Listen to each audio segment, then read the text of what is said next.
Hello, Internet. Good morning. This is Will. He is my brother, Hey, and good morning. we are on this live stream. So, let me go ahead and put these banners up here. Post questions in the chat. Let's see here. What else? Let me get that disclaimer rolling too, saying that now this is definitely not legal or professional advice. All right. Well, now that that's going, we're ready to answer some questions. And in the meantime, while you all are thinking about questions to ask, we can go ahead and recap our week and catch you up on all the things that happened to us. So this week we closed on 2 properties. One we're closing today. All 3 of those were really good deals. We're excited about all of them. And what else happened? Well, you finished up some rehabs. We're contemplating potentially flipping one property. Got a great deal on it, and it's in an awesome neighborhood. So the comps are a little bit higher than some of the other properties that we get into. So it'll be a good flip opportunity if we choose to go down that road. Yep. And also something that's really fun is Will's been up here since Wednesday, and he brought his entire family. So my 4 kids, his 3 kids, have gotten a lot of time to play together. So that's been really exciting. And we're going to do family pizza night tonight. Friday night pizza night. All right. In the meantime, I guess I had some fun questions that came across my desk that we can answer. Let's see here.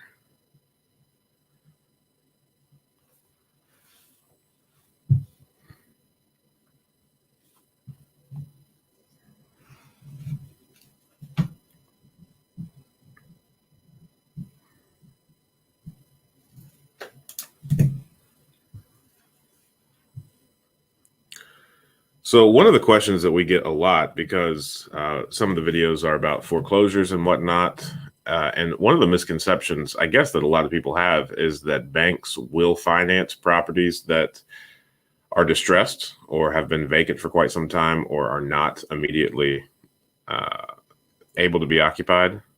So this one question is a private loan, hard money loan, the only way to go about initially purchasing a property and still being able to cash out refi at the end? He goes on to say that he needs financing for not just the purchase price of the home, but also the rehab. And obviously he needs to refinance at the end, and he's looking to do the BRRRR strategy, and he's got about $40,000 saved up. So I think when you're looking at properties that are either foreclosed or not immediately habitable, I don't know. You deal with this all the time. How would you say? What's a good rule of thumb for whether or not a bank will finance it? I would say no. Banks typically don't do that type of financing. So if you're going to live in the house, you might be able to get a renovation loan, but I mean, those are tough as well. So hard money would probably be the best way, the easiest way to go about it. And then refinance it at the end after it's inhabitable, leased out. That makes sense. How about the FHA 203K loans? Do you know much about those? We don't do many of those. A lot of those programs went away at the beginning of COVID, and we're starting to see them come back now. So, I mean, those, you can go down that route, but that is for people that are going to live in the house as a primary residence. So you can't get a 203K loan or a renovation loan through conventional financing for an investment property. Gotcha. So I guess if you were to want to maximize an FHA 203K loan as an investor, then it would be one of those things where you would have to occupy it for a little bit. So I think the only play would be doing one at a time, occupying it for a bit, and then once you're done with it, do you have to refinance at the end of a 203K loan? You should just be able to keep the financing on that one. Gotcha. So just one at a time until you're able to find another one. Yep. I'm getting alerts here that says our connection is really unstable. I'm going to try to switch over to the hardwired internet. I hope this does not kick us off.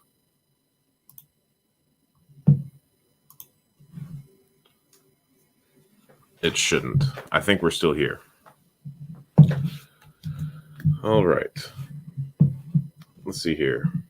Do you have, I guess while we're waiting on people to post their questions in the chat, do you have any questions that you get a lot of that you'd like to talk about? Yeah. So for financing, a lot of times we get questions on investment properties and the best ways to finance them. And it really all depends on what types of investments you're looking for and if there's going to be rehab associated with it. And if a tenant's already living there, then going straight into long-term financing is typically the best route. Most places will want 25% down on the conventional side. And if you go with the non-conventional lender, you might be able to get as little as 15 to 20% down, but that would just depend on the lender. You're looking at higher interest rates too. But they'll let you take title in an LLC name. So really, that's beneficial as well. Yep. Nice. Another fun question that I get all the time is knowing everything that you know now. In what ways would you what would you change if you got the opportunity to start over? Would raise more money than you thought you needed for houses when using private money. So try to get the deals at a better discount if you can, and then raise more than you think you'll need because stuff always costs more for whatever reason. Right. So. Yeah, when we use private money, I think I've shared this a couple of times, but generally the way that we buy properties is we use other people's money, friends and family. We generally do interest-only loans at 10, 12%, somewhere in that range for anywhere between a year and 10 years. But we have every intention, and all of our investors know we have every intention of refinancing as quickly as possible. Once we get a group of properties together that are financed this way. And the formula that we try to stick into is we want our purchase price plus the renovations to be less than 75% of the loan to value. So if a property is worth $100,000, we want our purchase price and rehab costs to be less than $75,000, just for easy math. So as obvious as it is, I think it would be, it's really important to stay as low as possible under that $75,000 mark. So, yeah, that means getting the property at a better discount, doing a little bit of negotiation, and just, I guess, overall finding better deals and more opportunity. Yeah. And finishing the properties in a timely manner always helps out too. So that's another lesson we learned the hard way. Yep. So.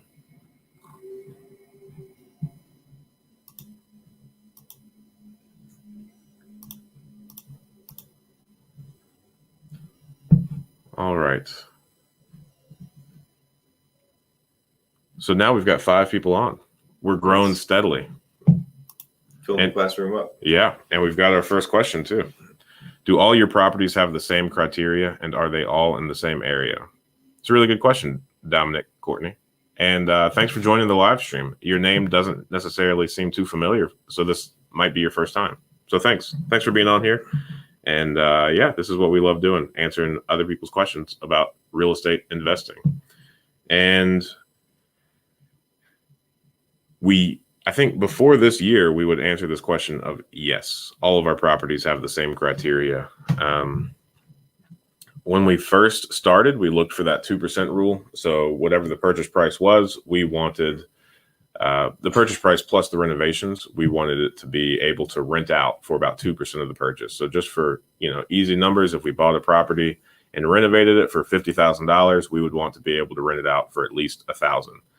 When we first started, you could do that all day long back in like 2017. And now we're getting closer to that 1.5% range. But we're still pretty happy with that, and the numbers still work. However, I think earlier this year, we started buying some homes in like a suburb of Dayton. And really, we just did that to kind of balance out the portfolio, because you're right, Dominic, about 80% of our properties are within like a mile and a half radius of each other. So I don't think it's imperative that you diversify or have your properties in multiple locations, but something about having properties in different places just makes a portfolio feel a little bit more diversified, I suppose. Do you have anything to add to all that? Yeah, we started using this one lender that allowed us to get higher dollar properties as well. So the returns percentage wise aren't as great as some of the other properties that we've been buying.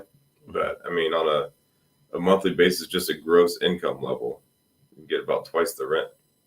So granted, the house costs 3 to 4 times more. So right.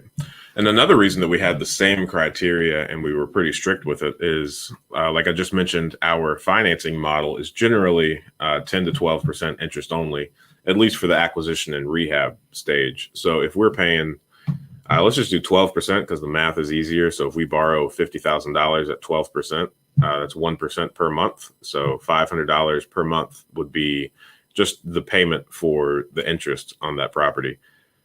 So in order for us to still have positive cash flow after taking out such a high interest loan, then we would need generally to be about at least 2%, because that would ensure that we have more than enough to pay the taxes, the insurance, and address any of the maintenance items that may come up with that property, which hopefully isn't much, because generally when we finance properties in this manner, we do a lot of the rehab up front.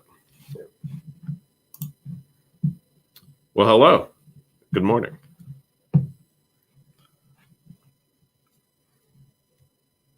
I like your name a lot, but I think I'm going to butcher it if I try to say it.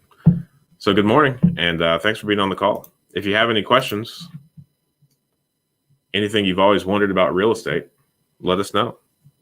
We'd be happy to answer them. Let's see.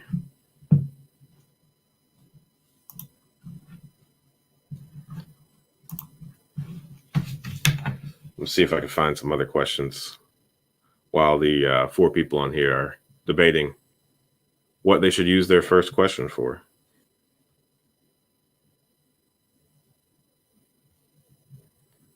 Let's see. What do you think the hardest lesson you've learned in real estate investing so far is? That's another question that people like to hear the answer to. yeah, I would say having excess cash set aside for when things do go wrong. So, I mean, you could have something as simple as a furnace or an AC unit go out that, if you had to replace it, it's $4,000 or $5,000, maybe $6,000. But if you don't have that set aside, plus some other cushion to take care of any of the other issues that come up with your portfolio, then it could really hurt. Yeah, absolutely. I think one of the bittersweet things about real estate is every problem that you could possibly have has a corresponding dollar value to fix it. So the good news is all problems can be solved with the right amount of capital. The bad news is all problems need capital. We have yet to have an issue that we've been able to solve for free. Yeah.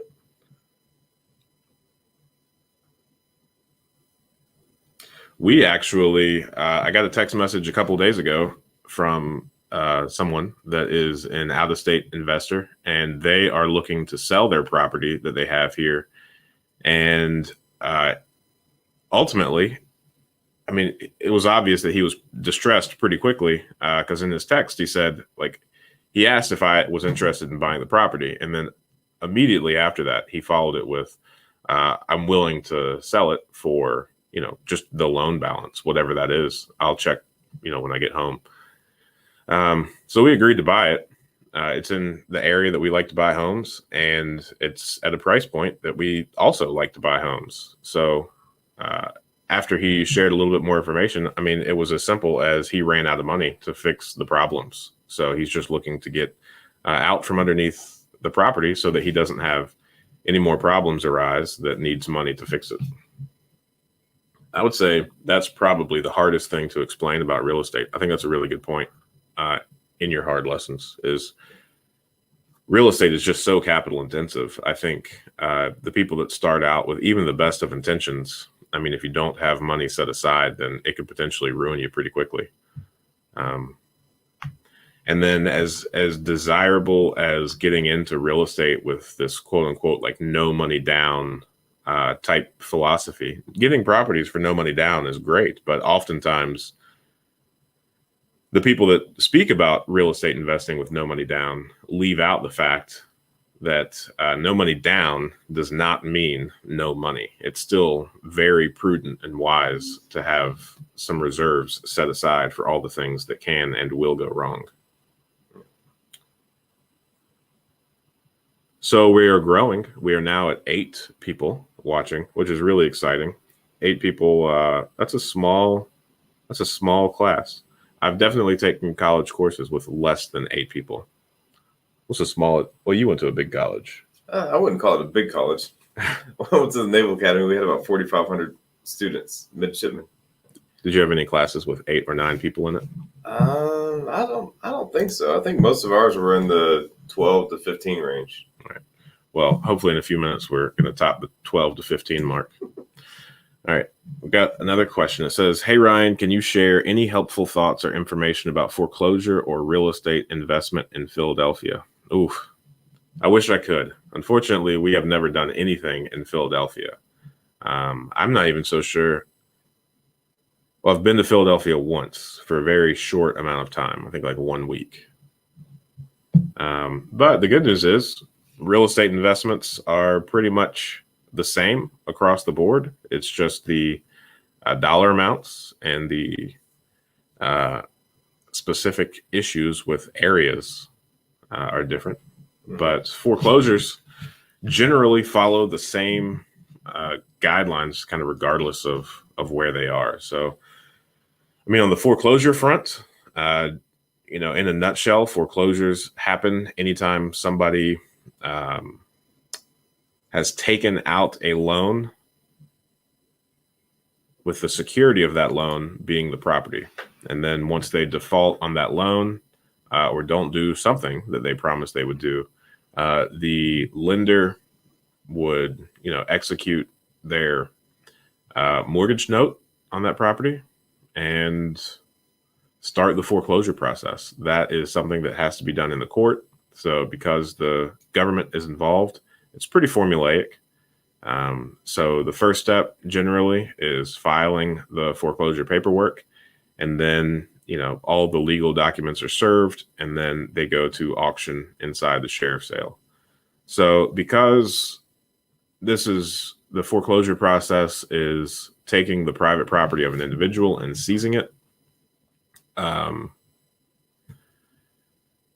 it has to follow that process. So when it's at auction, that's when you have time to bid against whoever else might want the property. The only caveat is you don't have access to the interior of that property because the people that are selling it, the court or the county, the sheriff, whatever you want to call it, they don't have legal right to be in that property yet. So it's still in the name of the private individual that owns it. So because there isn't access to the interior, you won't be able to get like a traditional loan on the property. And more so, you have no idea what the interior of that property looks like. So we have purchased a lot of foreclosures that from the outside looked great. But then on the inside, they were a little bit trashed right before the people moved out, spray painting the walls. We had one where they spread peanut butter all over like the stairwell handrails and doorknobs. I don't know what the point of that was, but that's kind of funny. Yeah, and foreclosures too is one of those things where financing on them can be pretty difficult. So you might have cash or maybe the hard money loan again to get those. And You'd also have some pretty stiff competitions, especially in higher markets like Philadelphia. So you'd be going up against investors with pretty deep pockets, like not just your mom and pop investor, but institutional investors. Mm-hmm. So you'd if you do some good networking, you should be able to figure out how to get some of these properties before they go to foreclosure. Have a little bit less competition, maybe through wholesalers. Yeah, PropStream is good. Their software is largely predicated on getting you in contact with pre-foreclosures. So they even actually have like a pre-foreclosure tab that you can look at any area across the country and find things that are about to be foreclosed on. And I think the play there, kind of like Will just alluded to, is contacting the owners that are about to be in foreclosure, figure out how much they owe, and try to solve their problem before the courts exercise the foreclosure process. Because if that owner actually gets foreclosed upon, then they can't buy another house for 7 years. 7 years is a long time. Yeah. All right. This next question is, hi, Ryan. So far, I get the impression that you focus on really cheap properties, such as 25 to 30,000. Are those properties located in quote unquote good neighborhoods? How about rental flow, solid tenants, etc.? So yes, we do focus on properties inside of that range, at least when we started back in 2017. But just like here, even in the Midwest, the market has risen a lot. So I would say our average purchase price has slowly creeped up from these ranges to like 50, about 50,000. Now that's the purchase price plus the rehab generally. So, well, maybe I'm being too conservative there too with the 50,000 mark. I mean, 50K is reasonable. Yeah. So let's just say 50 to 60. Throw a big $10,000 buffer on there. Yeah, and these properties, after we fix them all up, will be worth 70 to 80. Mm-hmm. Yeah. Sometimes 85. Yep. So as far as good neighborhoods go, I mean, that's really subjective to, kind of what you're used to and where you're at in your life. One of the things that I caution people on a lot is, and I've kind of spoken freely about this in the past, is, you got to be really careful, especially in real estate investing, to kind of bring or like forecast your own like standards onto other people. And I don't know, like I was in law enforcement for a while and I kind of had this chip on my shoulder, and I kind of had this misconception when I started investing that a lot of the people are going to be like the worst, like the bottom 1% of people that I ever interacted with in law enforcement, like my worst memories. I kind of thought that all of my interactions were going to be similar to that. And that's a giant me problem. And I think, in just buying these properties, talking to the neighbors, talking to the people, the new residents that we bring in, I mean, I would say a solid like 99% of people want to do the right thing, are phenomenal people, want to pay, all of their rents on time, want to have a nice property, a clean home.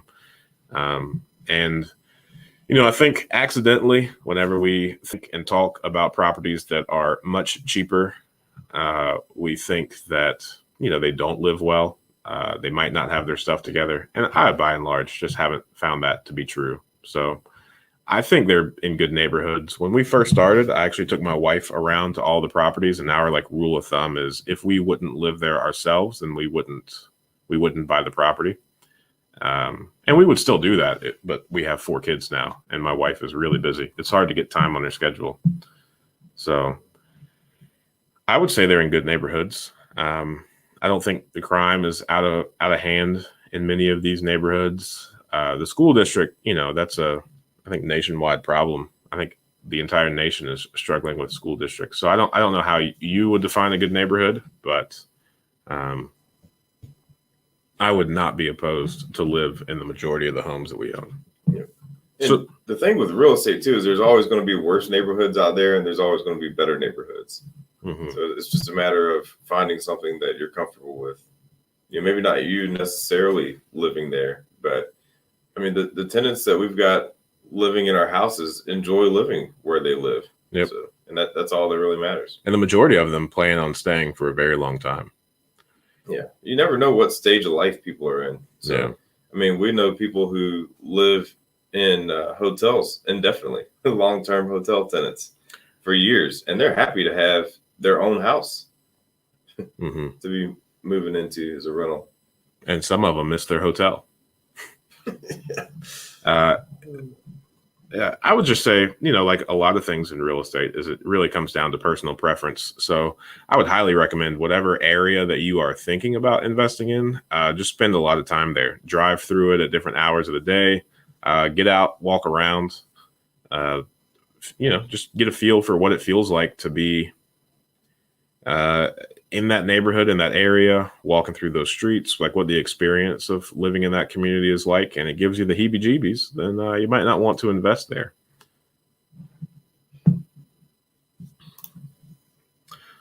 Good morning, Candace M.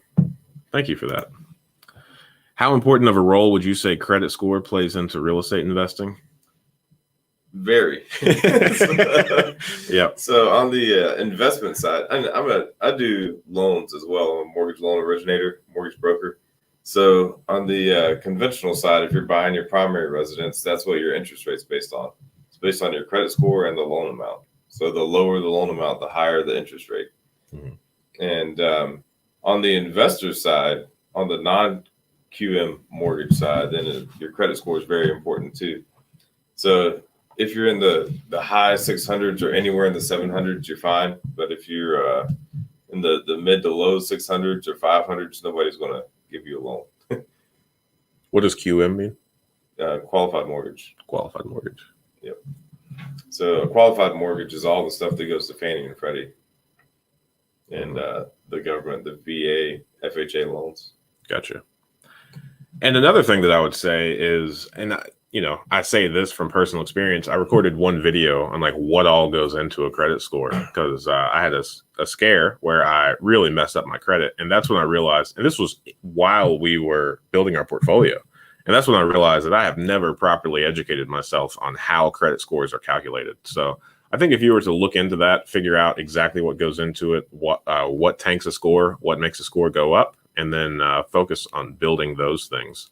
Because I think, just as a general rule of thumb, the things that go into a credit score are I think some of them are silly. Like I'm definitely not too concerned about credit scores when it comes to picking out like residents or screening people. But at the end of the day, I think if you were not an investor and you just, are a person, then I don't think it's too absurd is what I'm saying, the things that go into it. And it's pretty easy to make corrections. Especially if you're being proactive. Now, if you mess up your credit pretty good and then you're trying to fix it, then that whole 7-year thing that you just mentioned comes into play. And it's going to take at least 7 years to clear some things up off your credit. But if you are proactive about it, then, you can establish some pretty good guardrails for yourself so as not to mess your credit up. So I think just as a good rule of thumb, it's wise to have good credit and to be mindful of what goes into that. However, if you have bad credit, you can still get into real estate investing. You're just going to have to be pretty creative. And the money you borrow will be more expensive. And maybe not even from banks. Tolu, good morning. Can you explain a 520 term loan, advantage and disadvantages? Is it advisable for real estate investors? 5-year ARM, 20-year amortization period? Yeah, I'd assume that's what you're talking about. Yeah. So with the variable interest rates, those you should be able to get a cheaper interest rate right now. That's the whole point. Besides, I don't know why anybody would do this loan if you didn't get a less expensive rate up front. So you'd have to be careful about when it adjusts itself 5 years down the road. But I mean, if you've got a great property with good cash flow, then I would say take it.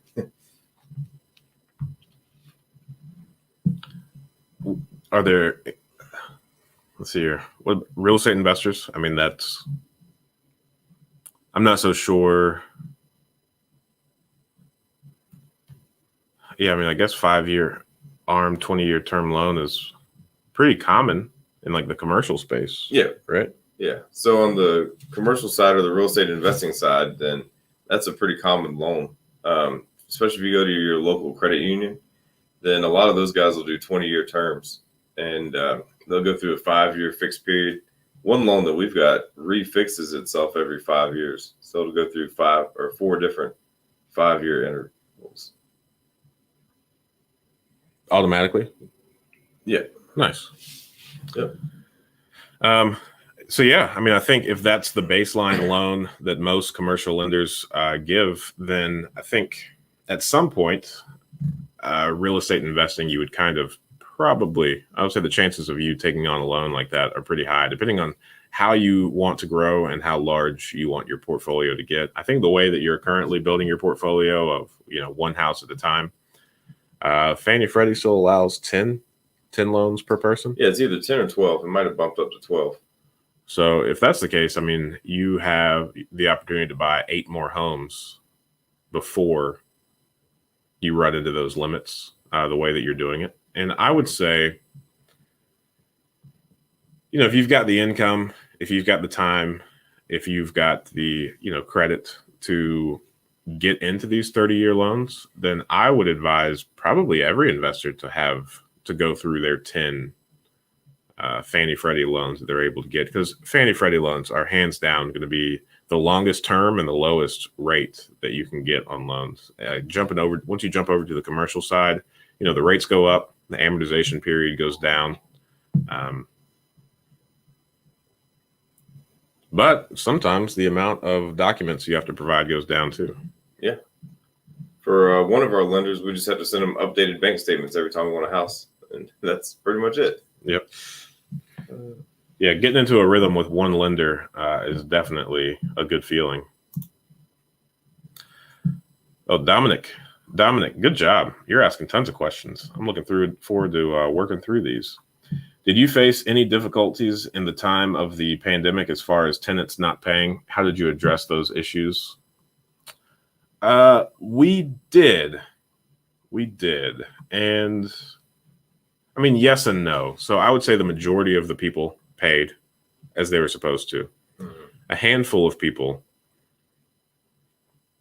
So like as soon as this whole thing started and people kind of got situated in the pandemic, a lot of kind of nonprofit agencies in the area, including the Salvation Army, came up with programs to help people pay their rent and mortgages if they were affected at all, which I think that's a big gray area that almost anyone could qualify for. So we worked with a lot of programs to get, people's rent paid and caught up and whatnot. So the only people that I guess got evicted throughout this process were people that were given the contact information of these nonprofit organizations and for one reason or another just failed to fill out the appropriate paperwork or reach out to the nonprofit organization as they desired or as the nonprofit expected.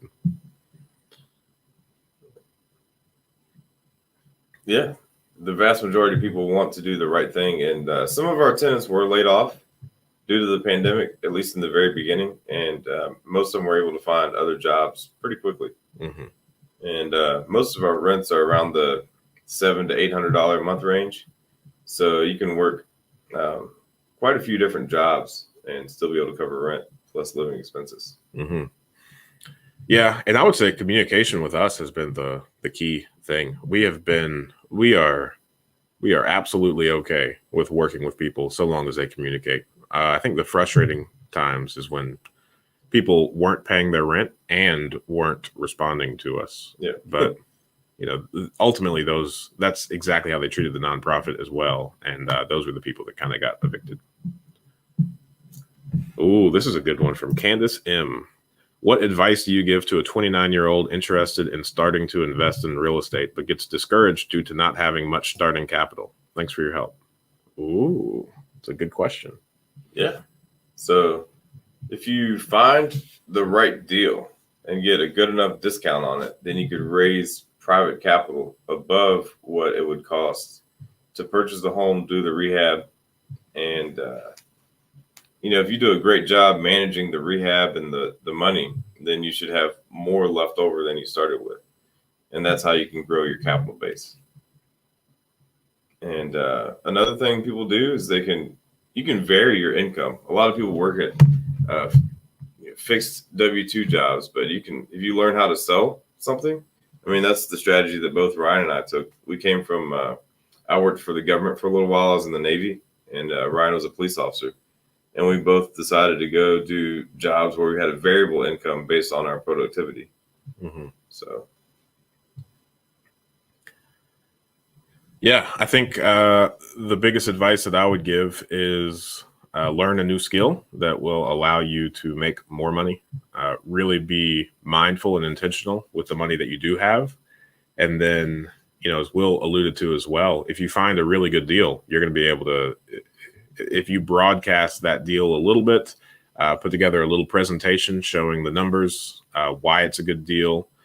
If it makes money, generally somebody is going to be out there that wants to make money with you. So you should be able to package it up nicely, present it to a few people, and partner with somebody that either has the capital or the credit to take down the deal. I know when we were first starting, before we really got into a good groove of raising private capital, we did a lot of partnerships to help us take down the deal when we found a good one. And since you are 29, I would say you are in your absolute prime years to get into real estate investing, because, as many 30-year loans as you can get, you don't even have to pay them off early. You just let those loans take the natural course of their life. And you are still a very young person by the time that those are paid off. You're still going to be ahead of retiring age for most people. So good job. So congratulations on being 29 and looking into this stuff. That's a really big deal. You should give yourself 2 pats on the back. Dominic with another question. Thank you. Has there been a low amount of inventory in your area? Do you see more investors entering your market?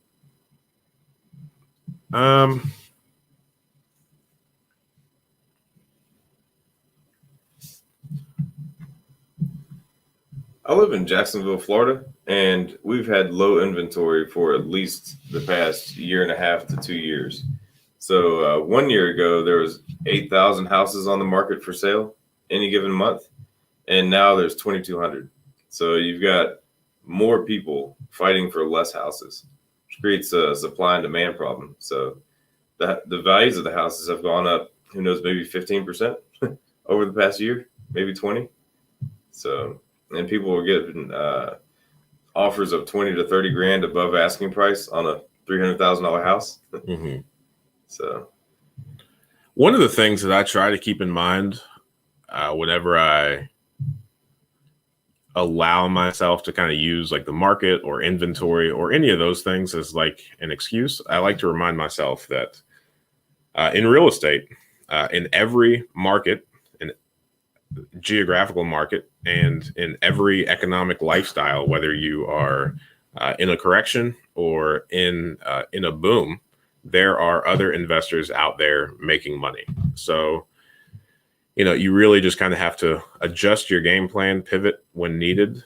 But for the most part, it is always possible to make money in real estate, regardless of any of these factors. And I would say, one of your biggest hedges, besides just being able to improvise and be flexible and all that, is one of the things that I like to, just the way that I like to think about finding deals is having like 7 streams of deal flow. And the only reason I say 7 is because people commonly accept 7 streams of income as being this like pinnacle or peak or thing that you should set out to achieve. So if you also have 7 streams of deal flow, then in theory, not all 7 of them could dry up at one time. So generally what I've seen is the more properties that are on the MLS, the less off-market deals come about. The more off-market deals, there are, the fewer properties there are on the MLS. So if you've got a good mixture of finding both of those, I think that you're always going to have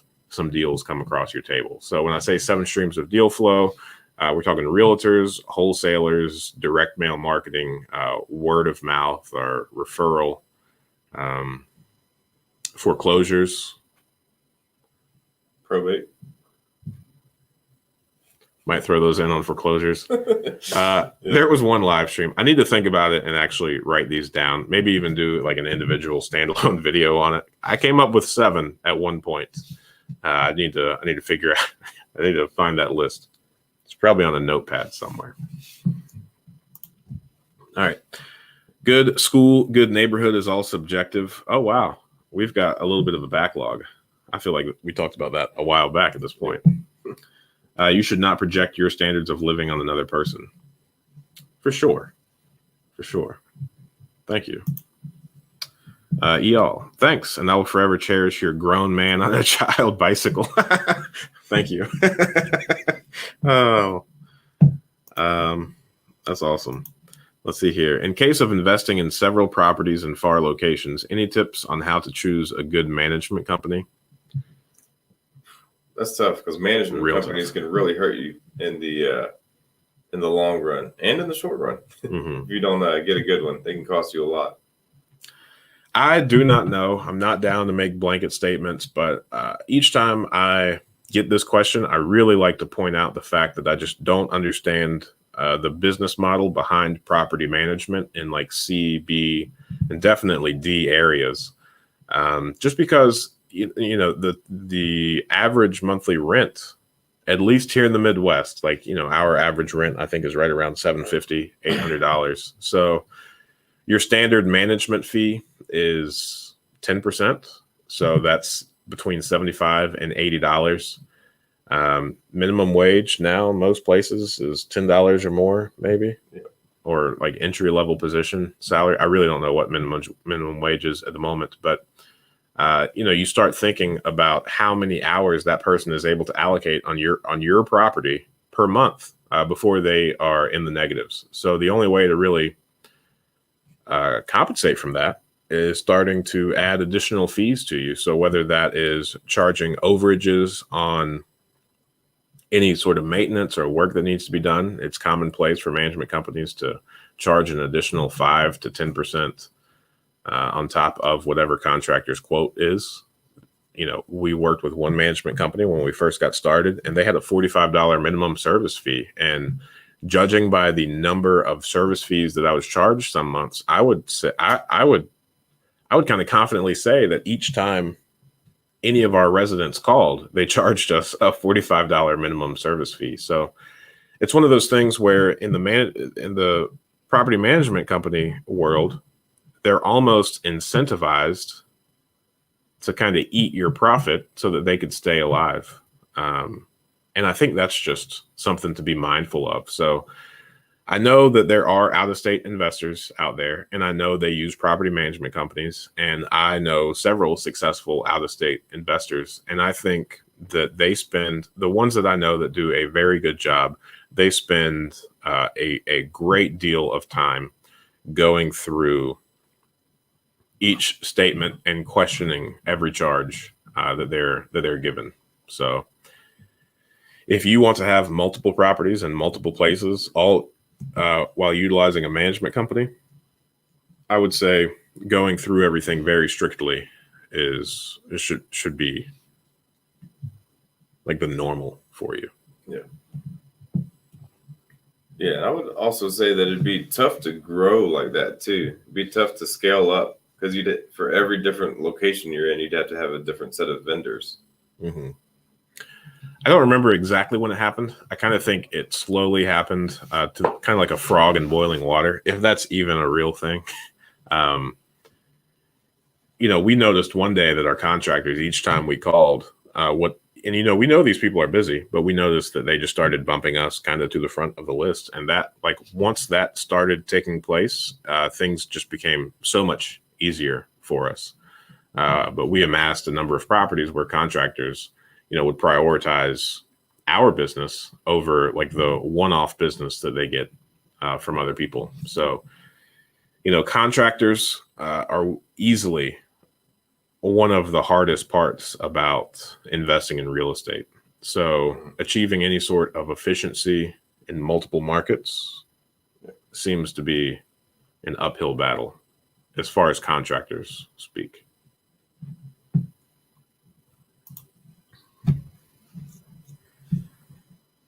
Tolu, I got 4.85% on the 520 term. I cannot get conventional loans because of DTI.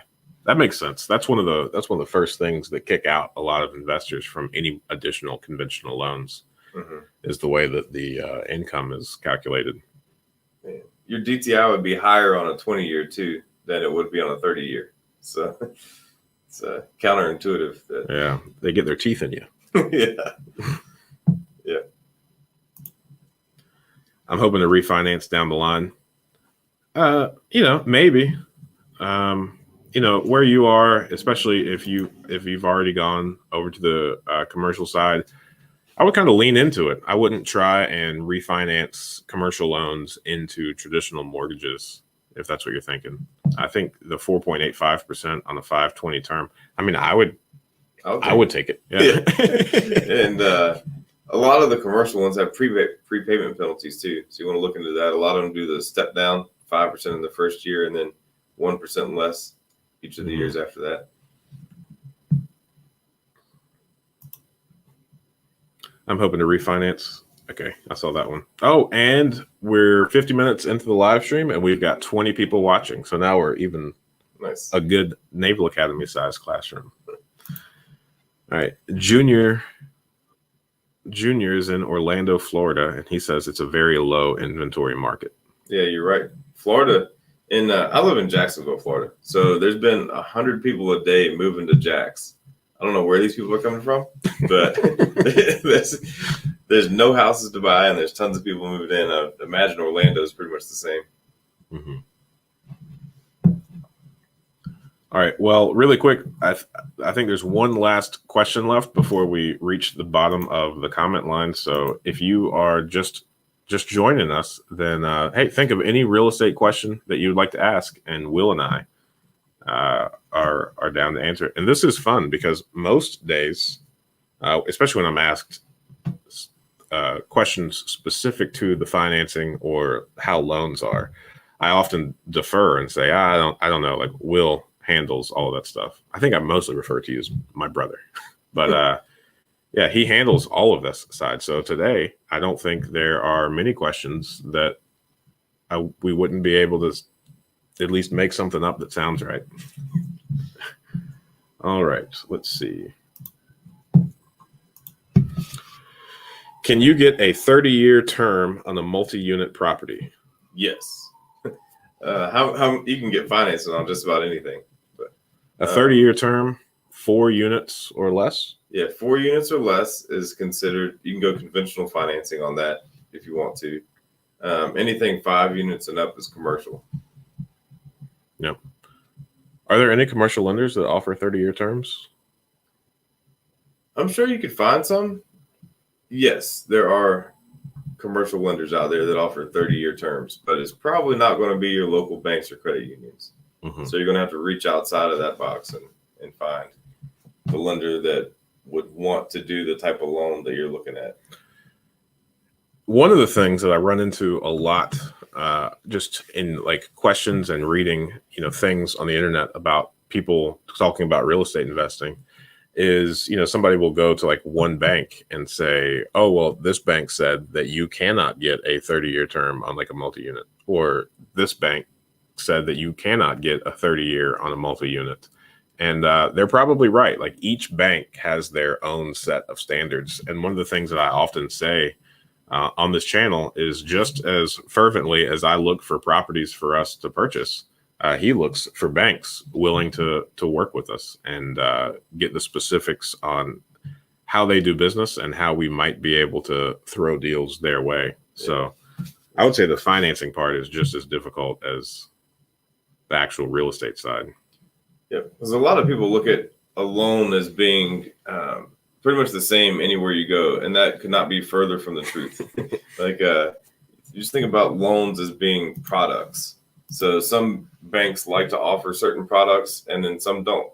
So you just have to find the bank that is going to offer the product that you're looking for. And I mean, that could be calling 10 to 15 banks or lenders, or calling brokers, because brokers have relationships with 15 to 20 lenders, and they should be able to point you in the right direction.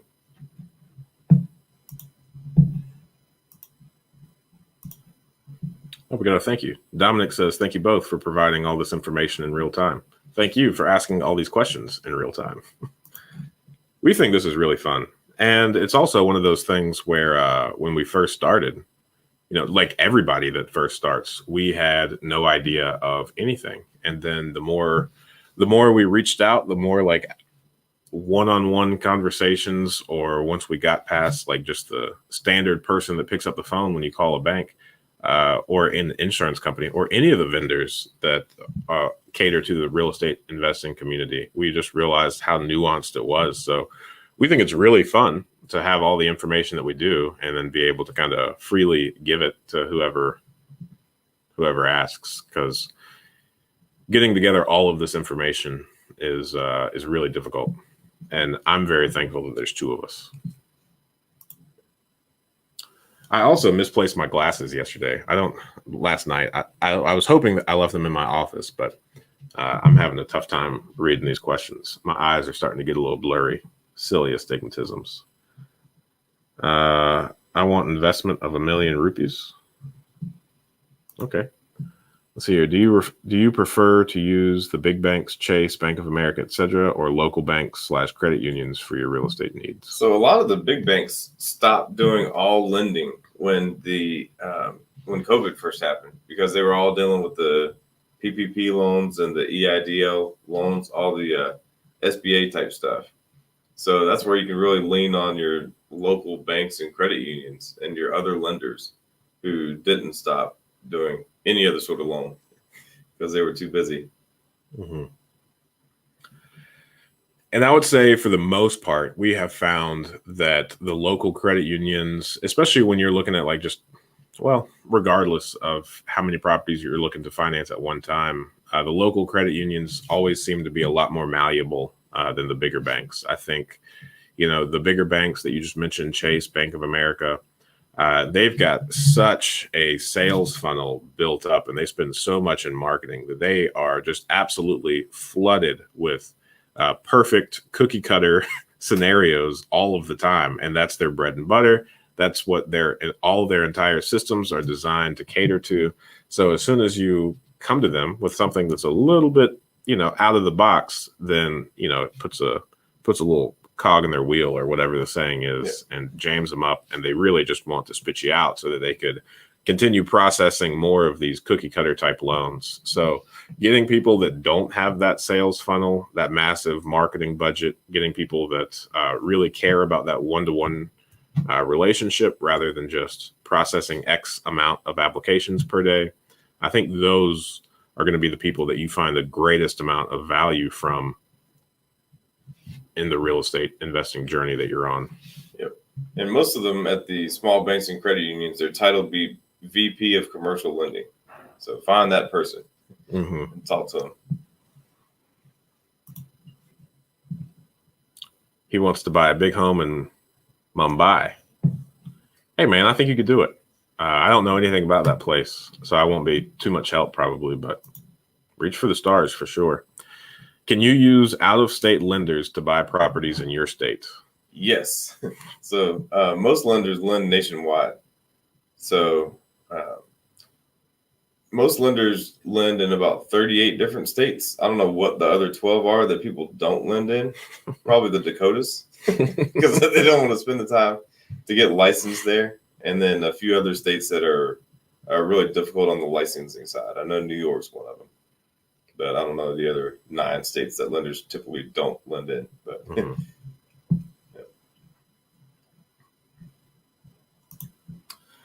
How did you go about picking your market? Was it difficult initially forming relationships with credit unions, banks?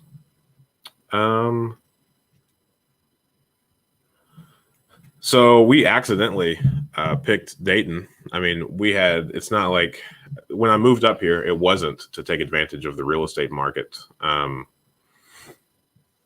But when we got up here, we realized that, this real estate market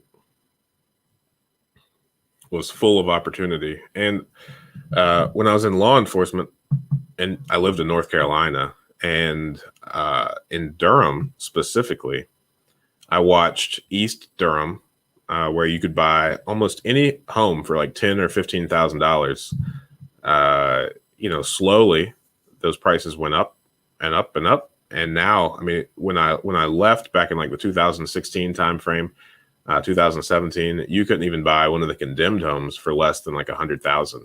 And people were going and buying these, East Durham properties that weren't in the greatest of places and selling them for like the 200 and some $1,000 range. And it just blew all of our minds. So then when I got up here to Dayton, not specifically for the real estate, but we bought our first duplex in August of 17 for $35,000, which is just super cheap because, again, I mean, in North Carolina, you can't even buy condemned stuff, at least in the Raleigh-Durham area, for like less than $100,000. So I thought it was, it looked like opportunity. So then right before I left North Carolina, I met a few people that were, really big into real estate investing and convinced that real estate investing was superior to any other type of investing that you could do. And I just reached out to them and had a lot of conversations with them about, hey, like, is this real? Is this a bad idea? What would you do? And ultimately, it just evolved into like where we are today. We were able to get plugged in with a bunch of real estate investors here in the area, and we were able to nestle ourselves under their wings, so to speak, get mentored by them, and learn a lot in a very short amount of time. The specific area that we invest in, we really are concentrated in one area of Dayton. And I mean, the reason for that is Dayton seems like they are trying very hard to like increase their downtown area. And if they are remotely successful at that, then all of the areas surrounding downtown should eventually appreciate and become much more desirable. And we're starting to see it. And for the second half of your question about banks and credit unions, developing a relationship with them, I mean, yeah, after you get your first deal done with them, they'll do a few more with you. And then the part about small banks is they'll cut you off at some point.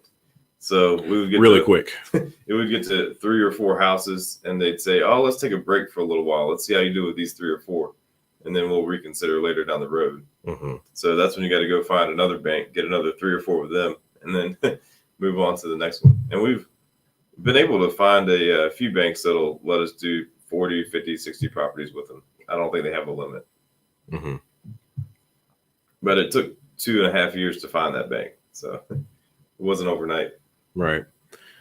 I remember having lunch and coffee with a lot of vice presidents of commercial lending, just trying to figure out like what does their ideal client look like for a real estate investor.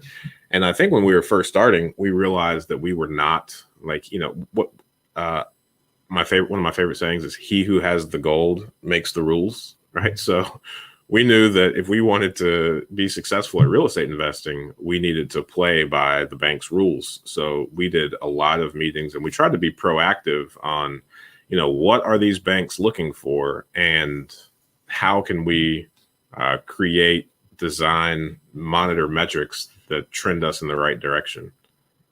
So much so that that's one of the reasons that you went into the lending side. Yeah, I used to sell commercial heating and air equipment. Did that for about 3 years after I got out of the Navy. And then financing was one of Ryan and I's sticky points. So that's something that we just couldn't quite figure out on a consistent basis. So I got my mortgage loan originator license and went into the lending industry. The inside man. Do you plan on selling more properties? Yes. A few of them, when it makes sense. Right. It's all about managing your cash flows too. Mm-hmm. So rental properties, the cash flows come in small chunks. So, but when you sell a house, you can have a big capital event Mm-hmm. where you can get 20, 30, 40, 50 grand at one time. Mm-hmm. And that's nice over the $200 a month or $300 a month in cash flow that you get from the rental. Mm-hmm. Yeah, I think the majority of the reason that we didn't is like I said in that last video of just, man, I had this mental hurdle over selling anything, and I just had such long-term goggles on that I was just like, it just doesn't make sense to do any of that. But then at the same time, we were looking at all of our vacancies, and we realized that not only have we owned this property for a year and a half, but we have not done any work on it, and we didn't even remember the last time we had a conversation about what we should do with it. So it just seemed like dead weight on our portfolio. And then, we've been able to acquire a few properties in places that have appreciated far beyond what we expected they ever would. So, at this point now we're looking at the math of, and there's a fine balance, and it's all about balancing the portfolio. But I know recently when we were talking, you made the point of it would take us 7 years to collect the amount via cash flow as if we were to just sell this property now. So, yeah. So I'm not saying you should do all of one or the other, but a mixture of both. Like Ryan said, it's all about the balancing of the portfolio. Mm-hmm. Leon Finch. Hey, man, welcome back. You got a really good name. Let's see here. Great show. Thanks. How do you bridge the gap between rehab and rental? Would the bank require payments during this period? You can structure that. That's the beauty about real estate investing is everything's negotiable. So if you're going to use a bank as your lender, then yes, they will require payments. Some of them will say that they won't do any payments for 6 months or something like that, but they'll collect it on the HUD. so you're paying for it one way or another. Mm-hmm. It's just whether you pay for it all up front and then you don't make any monthly payments, or they don't collect it in the beginning and then you make the monthly payments along the way. Mm-hmm. But if you use private money, if you were to go get money from friends or family, then you can structure that literally however you want to. Mm-hmm. So it could be no payments for 6 months or until the end of the project, and then they'll get paid in full at the end.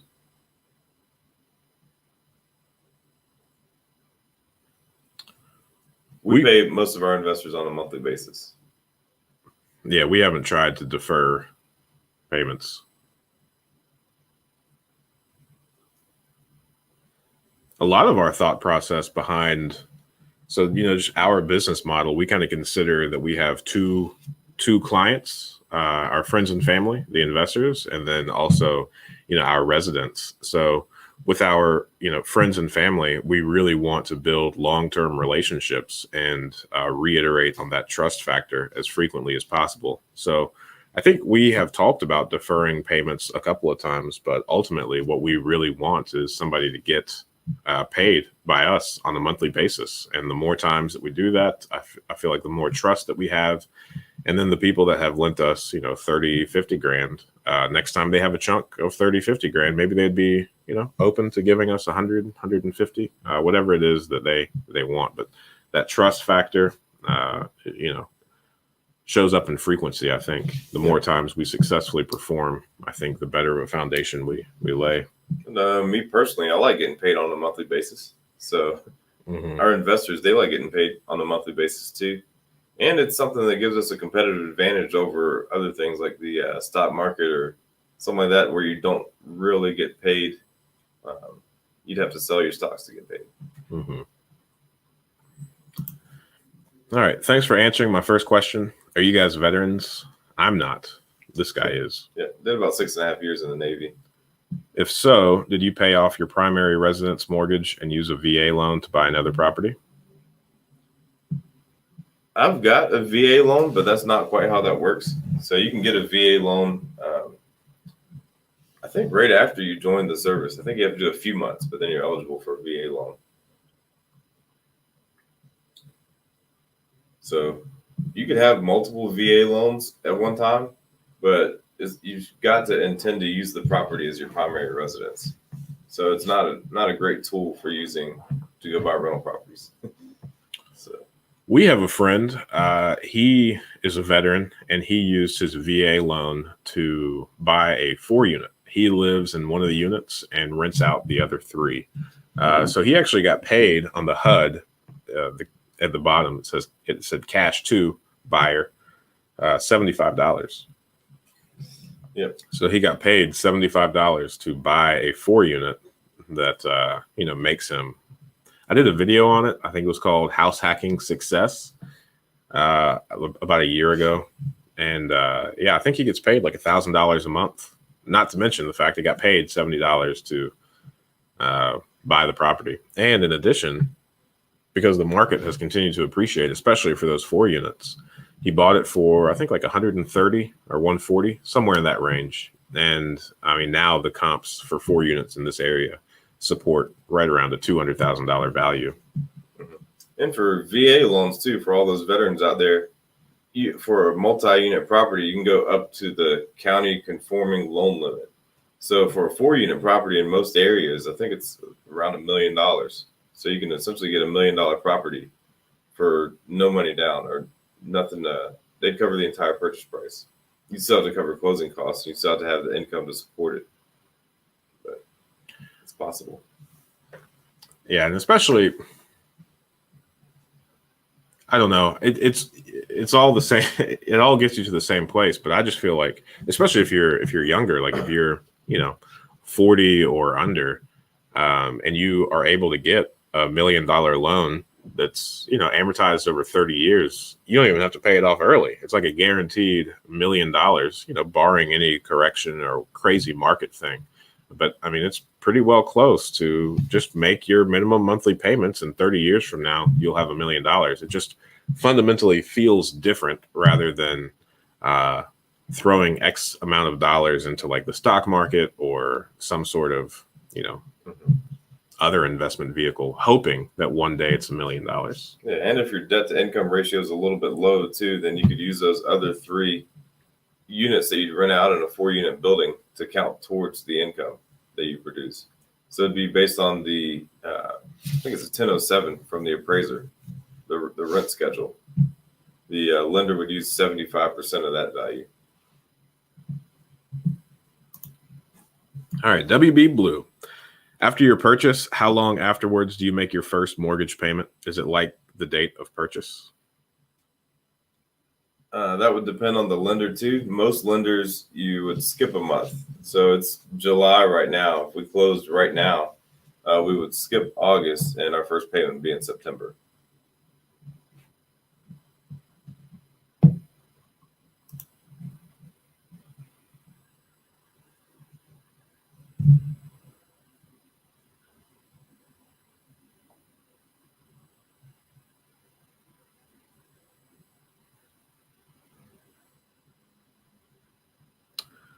I don't know. I don't know. I am so confused by this. But I don't think I'm the right person for this question. He had a property in the Philippines. He sold for a loss, but now he's buying in somewhere else and sell for a profit. Do you think Southeast Asia is better market for property? You have any opinion on that? I've never been to Southeast Asia before. I don't know. That's a tough one. They're really tough. But there is a Southeast Asia real estate investor group somewhere. Yeah. You just have to find them. The internet is an awesome place to find other investors based on your market. Unfortunately, we're not that. Are you a lender? Simone Stiegel asks. Yes, I am a lender. I need to buy your line of credit. I don't know what that means. I don't think our line of credit. I don't think we could sell it. Yeah. Antoine Drain says you can only have 2 VA properties at once. That's not entirely true. They'll let you go up to the county loan limit, and it'd be based on your certificate of eligibility, your remaining eligibility that you've got left with the VA. So you can have more than 2 VA loans at one time? Yes. It gets difficult and complex. And I guess most people will probably cut you off at 2 because of that. but you can do a little bit more. Let's see here. You can use it multiple times, but you need to sell one first, even if it's paid off. Also not true. It depends on your eligibility. So you could, if you got a VA loan on your primary residence and you want to turn it into a rental, then you can do that, and you could go get another property. You would have to have a reason for moving, like a bigger house. I had a kid, now I need an extra bedroom, something like that. But then you could get up to 100% financing on another place as long as you had the open eligibility for it. So your WB Blue again. This market sucks. I made an offer on the property for $240K asking price. It appraised at $225. I got outbid and it sold for $260,000. That's tough. Big lumps. But keep trying. You'll get a win. I don't think, I mean, our market is definitely a lot more competitive than when we started, but we have yet to compete in a market where things go for $20,000 over asking. We have offered asking, maybe over asking, a handful of times on properties that we felt were phenomenal buys, and we attempted to do no negotiation because it was in our target area for things that we really appreciated. I don't know. But yeah, we haven't experienced that. I imagine, though, that if this market ever got to that, we would be very confused and need to step back and kind of recalibrate our game plan. Stock market is not a fast vehicle. I completely agree. Let's see here. Do you feel another impending lockdown will affect the real estate market? Any thoughts on the forthcoming eviction crisis and effects of the forbearances? I mean, I think it would depend on your market, just like anything else. You know, I think the areas that are going to be hit the hardest are the ones that have lost jobs. So, yeah, you just have to figure out which part of the country has lost jobs. You know, during the first part of all of this. If it has parts, and you suggesting a separate lockdown. I mean, I don't know. I think we're in uncharted territories, and nobody really knows what's going to happen or how to do it. But at the end of the day, I mean, I think it's really, like Will said, depending on your geographical market.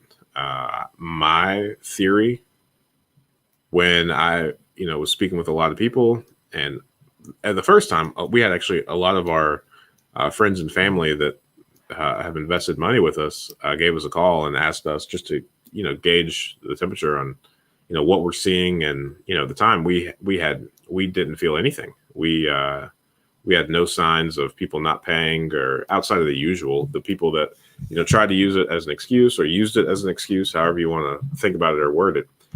To be fair, they were problematic in their monthly payments before all this. And, they're still problematic with their payments. So I don't know. My theory was that Dayton has boiled down to essential only jobs a long time ago. So since we are already kind of a depressed market where you can buy, homes for $50,000, where the insurance replacement cost on them is still $250,000, $300,000, because that's where we're at. I think there's,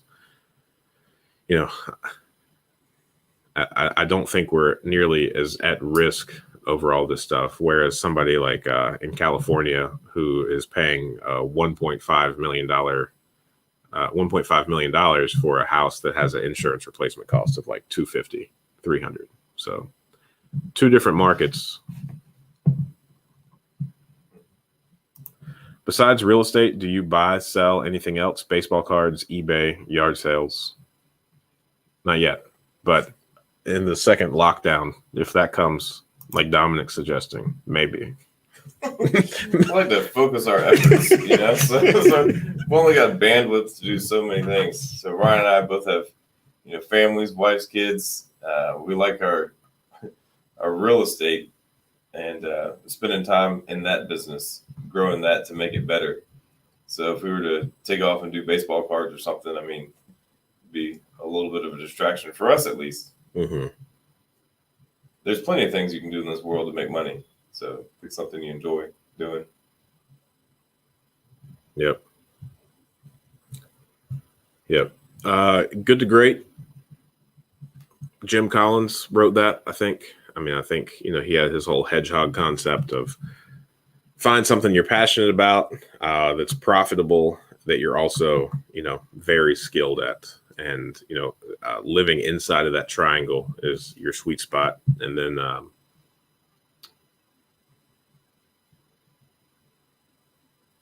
the one thing, I think that's Gary Keller. That's another one.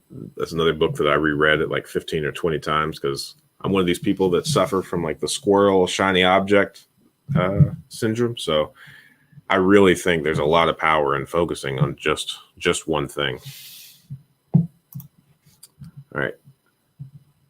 Just want to say I like your channel. No hype, just information. And thank you for the information you share. Thank you. And thanks for wording it that way. That's exactly what I try to do. So I've made a point to rebel against that YouTube algorithm and make videos that, I think are full of information, not just that kind of satisfy what people search. After the impending lockdown, you can flip baseball cards and sell couches. Couch flipping. I don't want to do that. That's funny. All right, we are at 19 people, an hour and 20 minutes. Let's see here. Post questions in the chat. We have now we're at 20 people.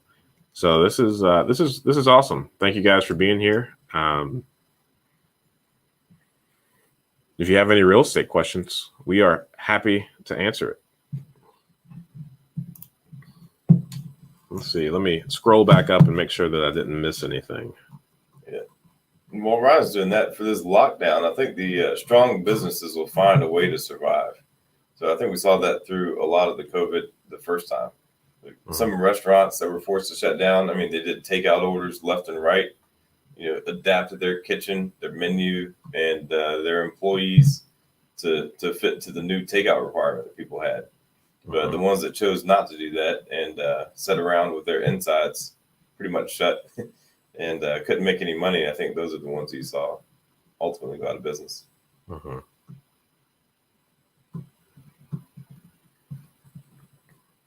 We didn't miss this, but I do want to hit on one more thing. This advice, what advice would you give to a 29-year-old interested in starting to invest in real estate but gets discouraged?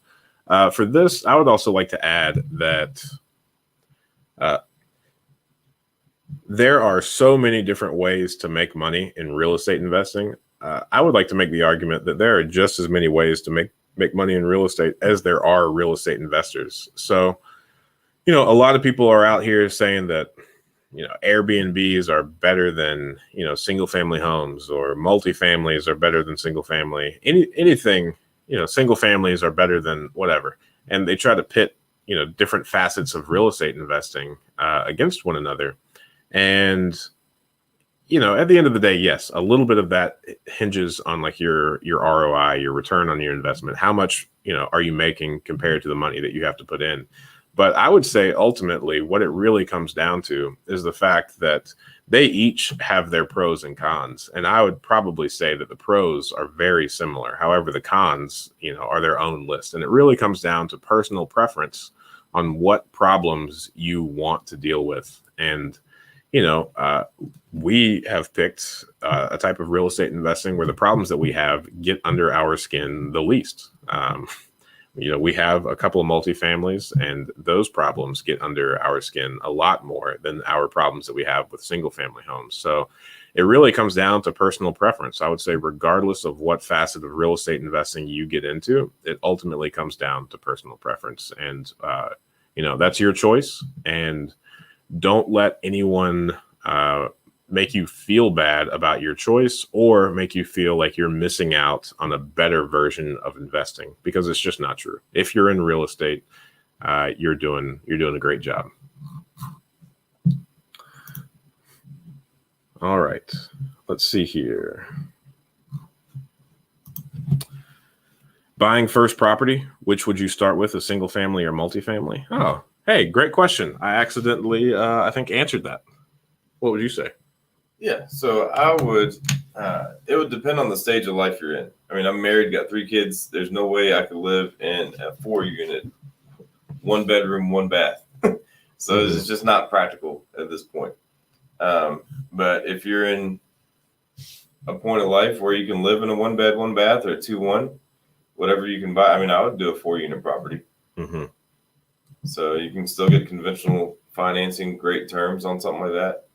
And you could rent out the other 3 units for probably 2x what your mortgage is. Yep. I think if I had to start over when it was just my wife and I, and maybe like 1 or 2 kids, I would probably have made it a point to move around and house hack as many times as possible, whether that was, just from one single family to another or, the multifamily route. I think if you are kind of looking to make a power play, then I think the best of all possible things financially that you could do is get like a 4-unit because there are 3 other units that you're going to be able to pull in cash flow from. And then also, if you're not married, don't have kids, if you were to rent out the other room or rooms in the unit that you live in, I mean, I would just say that's like super duper house hacking. But I would say financially speaking, that's probably the best thing to do because you'd be able to get into that property for 3 to 5% down over a 30-year term. And that would, generate the most amount of cash flow.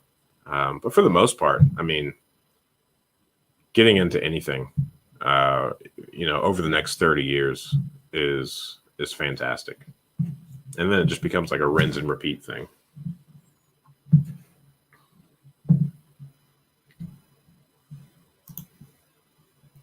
Who's the oldest? LOL. I'm older by a little bit. Yeah. It's hard. 1 month. Yeah. We were recently at an event and, that's what our parents taught us to say is we're 21 months apart. So we were recently at an event together full of grown people and they asked the same question. And I was like, oh, no, he's 21 months older. And they're just like, dude, why didn't you say 2 years? Like close enough. I was like, I don't know. That's just what my mom taught me. I've never stopped, never checked up to even think about that response. It's just ingrained. All right. Dave Ramsey or Robert Kiyosaki regards to real estate. I mean, I think both of them have great advice. If you're learning the basics of finance and how things work, I would say Dave Ramsey. His book's really easy to understand. If you're looking for the next level and how to manage debt, I would say Robert Kiyosaki. Because Dave Ramsey talks a lot about personal debt. He lumps debt all together into one between personal or business or consumer debt. But Robert Kiyosaki breaks it down to where you can use debt as a useful tool. So, yeah, I would say that, wisdom is super important to me. That's why I've got these little Scrabble pieces that spell out wisdom behind me. That's just a theme that resonates a lot with me. And, the cool thing about wisdom is there's not like one area that you get all of it, right? It's acquired via little nuggets from here and there, all over the place. I think taking any sort of, polarizing one or the other stance, you're going to be wrong in at least 50%, right? So I think Dave Ramsey has some absolutely phenomenal points, especially about like money management and just overall sound words of wisdom. And then I think, he gets it wrong in a lot of places, similar to probably anyone that would analyze this channel and like the totality of what I say. I'm sure I get a lot wrong, but there are little nuggets, hopefully, that things could be, taken from this and applied into whatever you're attempting to accomplish. Similar with Robert Kiyosaki. I have learned so much from both of these fellas, and I'm thankful for a lot of them. And I think one of the best things that you could possibly do for yourself is like all the books you read, all the videos, just identify the most profound thing that resonates with you, and write that down, store it away, and figure out how to fit it into your daily life. Subscribing to one person in totality or in total is probably not a good idea. Yeah, don't be afraid to implement some of this stuff either. Try it out for a certain length of time, a few months, a year, and if it's not working for you, then try something else. Yep. Yeah, I completely agree. 3D of Tom says hello. Oh, hey, Tom. Says, hey, Will. Thanks for joining us. Yep. Oh, we answered your question. We didn't answer your question. Yeah, I stopped. Okay. It's hard to find family or friends. We got caught up on who's the oldest. I didn't read the second half of it. You're right, WB Blue. You're right. It's hard to find family or friends with the same drive as you do to improve your income. Do you apply together on deals? Yeah, we're partners. We are 50-50. We do everything real estate together. And as far as friends and family with the same drive, I mean, yeah, it's tough, but it's not impossible, especially in the internet. I mean, the internet allows you to find anyone with similar views on anything for you. You can find new friends. Yeah. Find a new family can be tough. Yeah. But finding new friends, you can do that through local real estate mastermind groups, the internet, like Ryan was saying. Yeah, I think mastermind groups are a really big thing. So Will and I are both part of a mastermind called Iron Sharpens Iron. It's led by Aaron Walker, who's actually good friends with Dave Ramsey. But we have found so much help in that group. And, you know, I think surrounding yourself with people with similar drives, similar values, similar aspirations is an extraordinarily powerful tool and something that you should most certainly do. So we believe in masterminds so much. Yes, we're part of that one. And then we've also started our own, the Seek Wisdom Mastermind, that I recorded a video about it on this YouTube channel at some point. Here's the link to it down at the bottom, seek-wisdom.com/join. Watch the video first. I think I recorded like a 30 to 40 minute video about exactly, you know, what it is, what it isn't. But yeah, I think joining a community that holds you accountable to the things that you say you'll do, you know, kind of trimming the fat on like your social circles of who are the people that keep you down. I think, you know, energy, like you said earlier, is a very limited resource. You really have to treat it well and respect it. And putting a bunch of energy or letting other people's energy affect you that aren't on the same wavelength or don't have the same aspirations is pretty dangerous.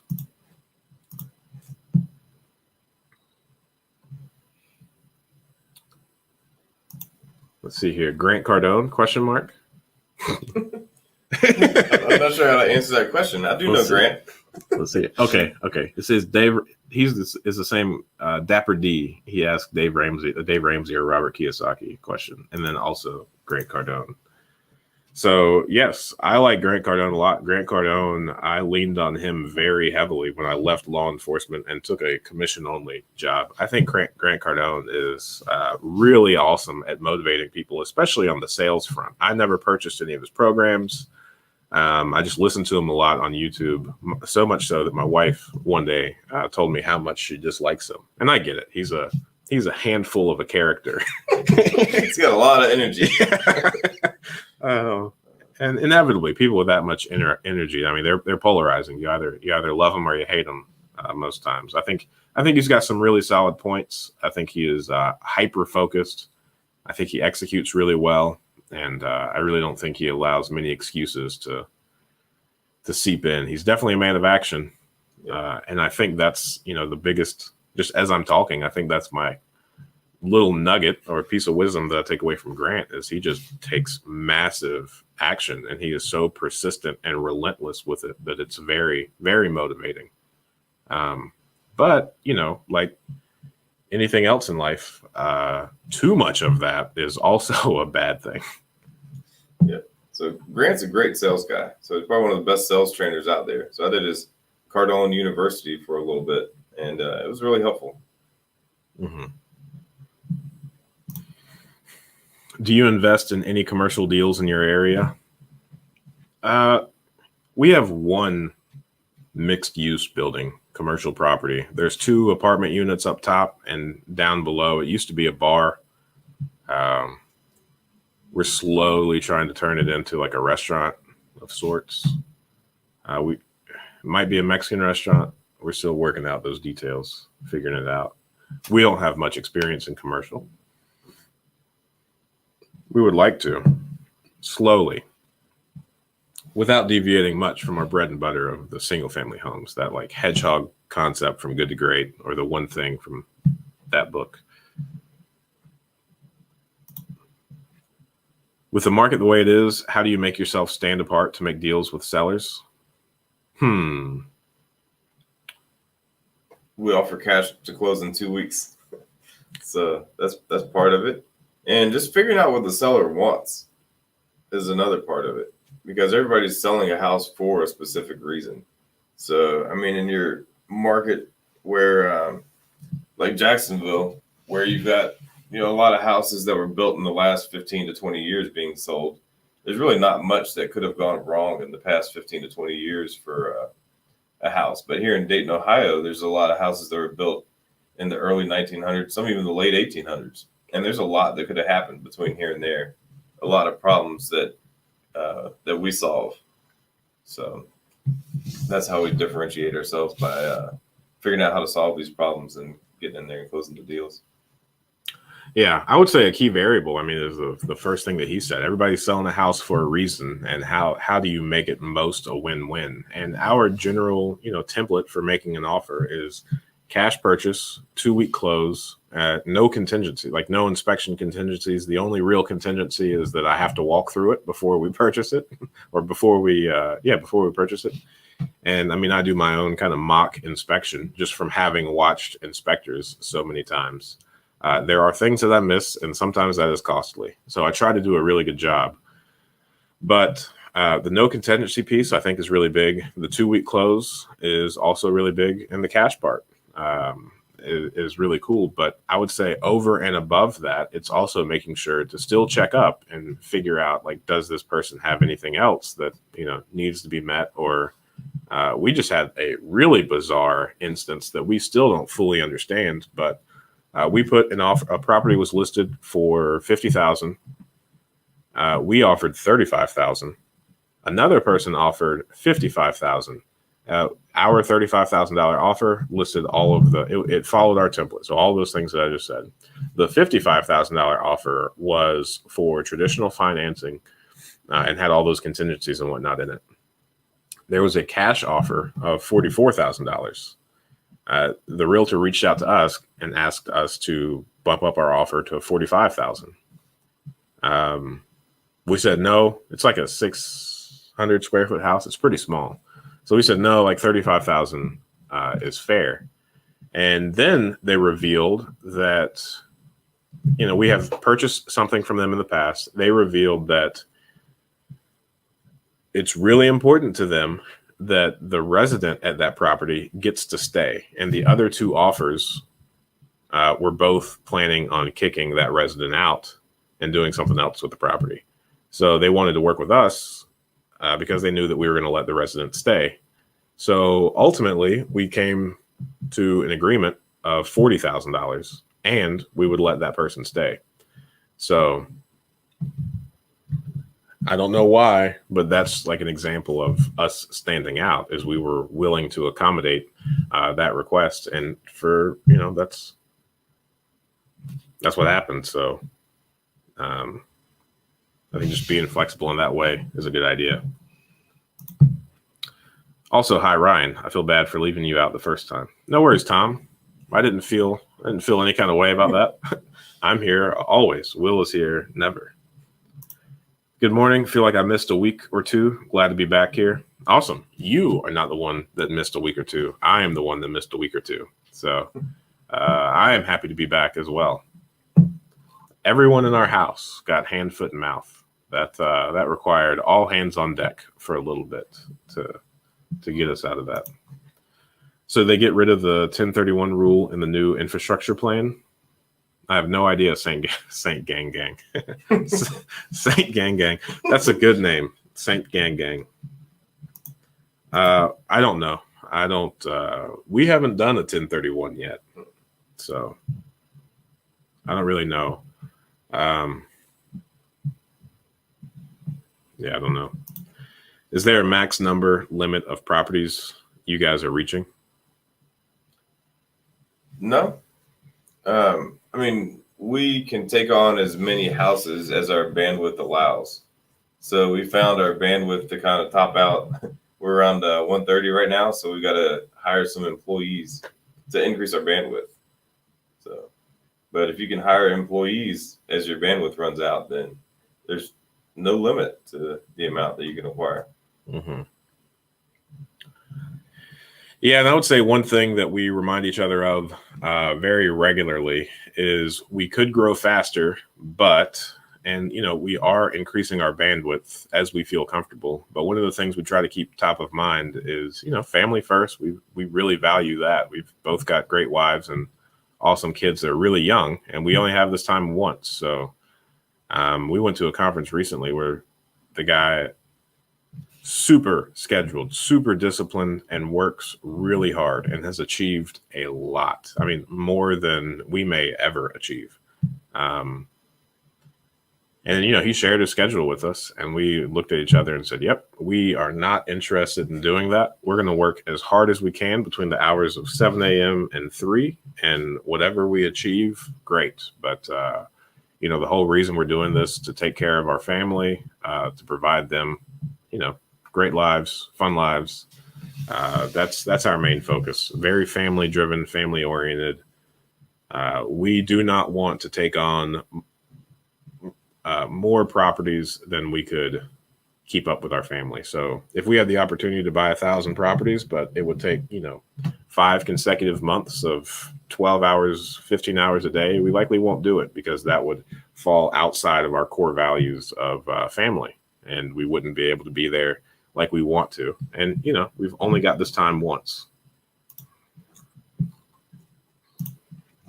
A few weeks ago, we were talking about doing a live assessment of an auction property to see how you approach those. Is that something good to do today? A live assessment of an auction property to see how you approach those.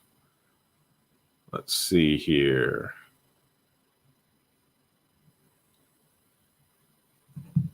Yeah, I don't see why not. This is the last comment. So after that, I think, because after we talked about that a few weeks ago, I looked into how to share my screen and all. I'm pretty sure we're going to be able to do that. Let's see here. Was there a criteria to join your mastermind? Money, amounts of deals done, etc.? No, it's kind of like a self-selecting thing. I mean, it's a very specific type of person, I think, that would want to be a part of that and want to contribute. So that 40 minute video that I recorded, I really did my best to go through exactly what it was and what it wasn't. No number of deals. It is $300 per month, and right now it's only for guys. So there's all of that. And then, just the desire to be held accountable, to participate, to positively, pour into other guys and allow feedback in your life.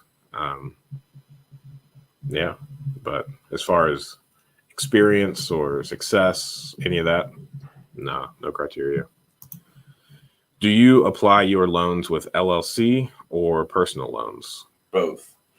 All of them. When we were getting started, it was whatever financing we could find at the time. Mm-hmm. So I got about 8 loans in my personal name, or 8 mortgages, I should say. Mm-hmm. And I don't know how many you've got, but most of our loans now are in an LLC name. Yeah. We also went through an odd period when we first started, kind of like Tolu suggested at first about her DTI. Is, for most banks, they want to see 2 years of rental income to consider it like a successful venture and count that rental income at all. So we had a point where, we might be able to qualify personally. Couldn't count any of the income from the rentals that we had. And I mean, I think, the first year we ended with 2, that duplex. And then the second year we ended with 21. And a lot of those 21 properties that we purchased were the result of creative financing. So a lot of seller financing, a lot of land contracts. We did a couple that year. We just did a few loans that are the ones in our personal names. But then, we had 2 years of tax returns and we were able to start counting that income and things were able to pick up. So I think if you are having issues of getting like traditional loans or getting banks to work with you, then creative financing is definitely something worth your while in exploring. Well, I guess we can go ahead and do like the live assessment of an auction. We'll just use Montgomery County. Those are like the only websites that I really know. But I'm going to take a little break for a second first. Do you want to answer this question while I go? Sure. Do you guys worry about capital gains taxes when selling properties? We haven't yet because we sold our first property and it wasn't for a huge amount and we'd owned it for a little while. I really don't know all the tax rules behind it, but we're having lunch with our CPA today, so I'll ask him. Yeah, not really my area of expertise, but we'll get it all figured out. Another thing is our portfolio, since we've got so many houses, the depreciation and the write-offs that we've got from it should be more than enough to offset the capital gains tax that we would have to. Again, not a legal professional. I'll ask my actual CPA during lunch today. And let me see.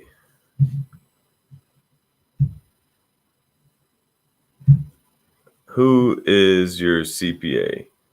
We work with Brixey and Meyer. So they've been a great company so far. They've been big enough to adapt to what we would need and small enough to still feel that personal relationship.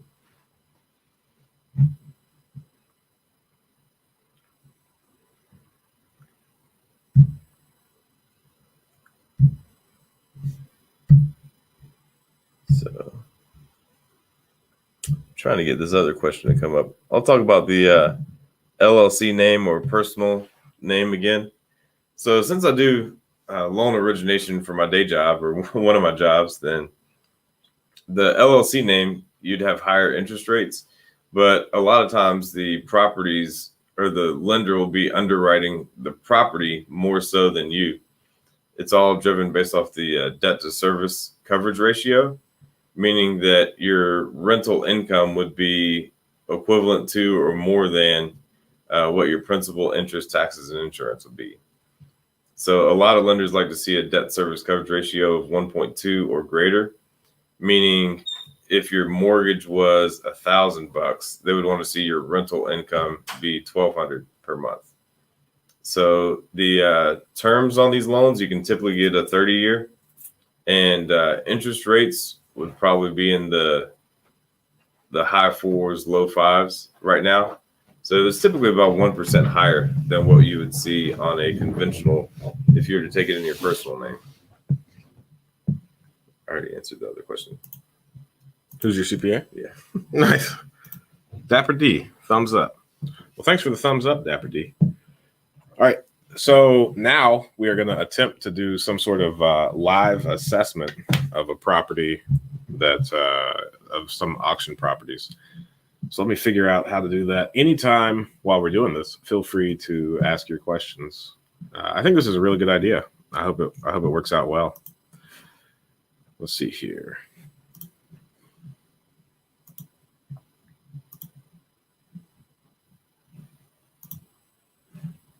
All right.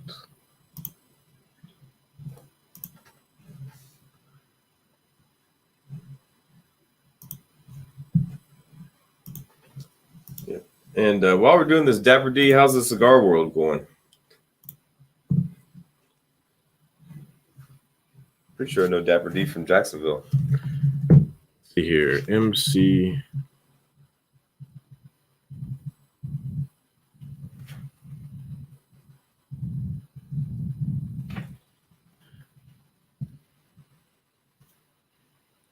All right, so Montgomery County that's where we do all of our stuff. This is, I think, anytime you do a like any county you're in, if you Google like Montgomery County sheriff sale, Montgomery County foreclosures list, it should bring you up to some sort of website that looks similar to this. So these are all the mortgage foreclosures, and then you've got treasurer's tax sales as well.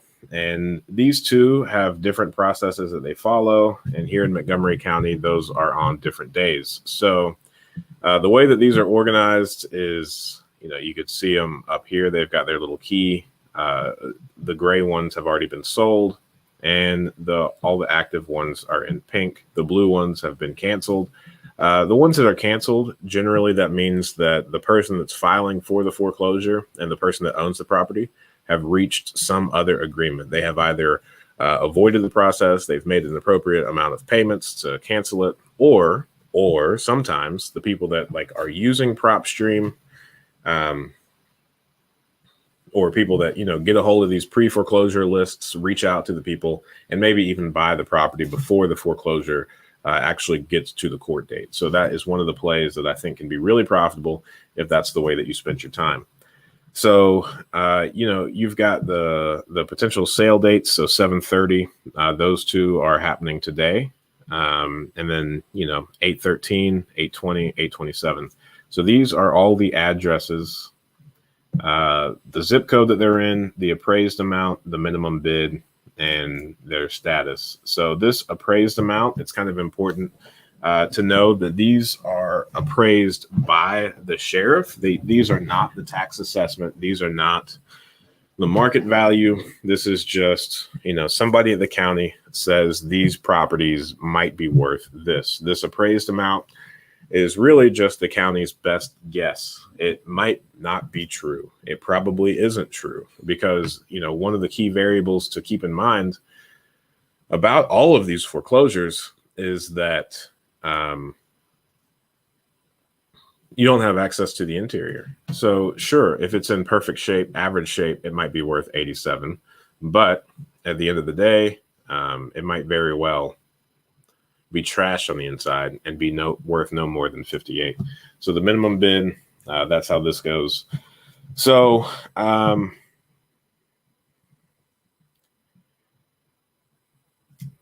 just going by zip codes, if I were to be looking at this list for us, I would go through and find the zip codes that we're interested in having rental properties in, and I would figure out if this is a good deal or not. 45420, that's a really good zip code here in Dayton.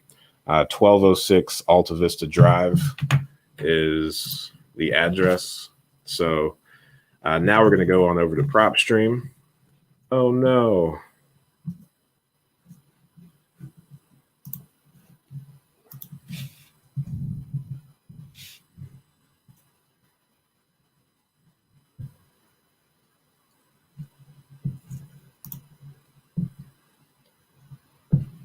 And we're going to type in 1206 Alta Vista.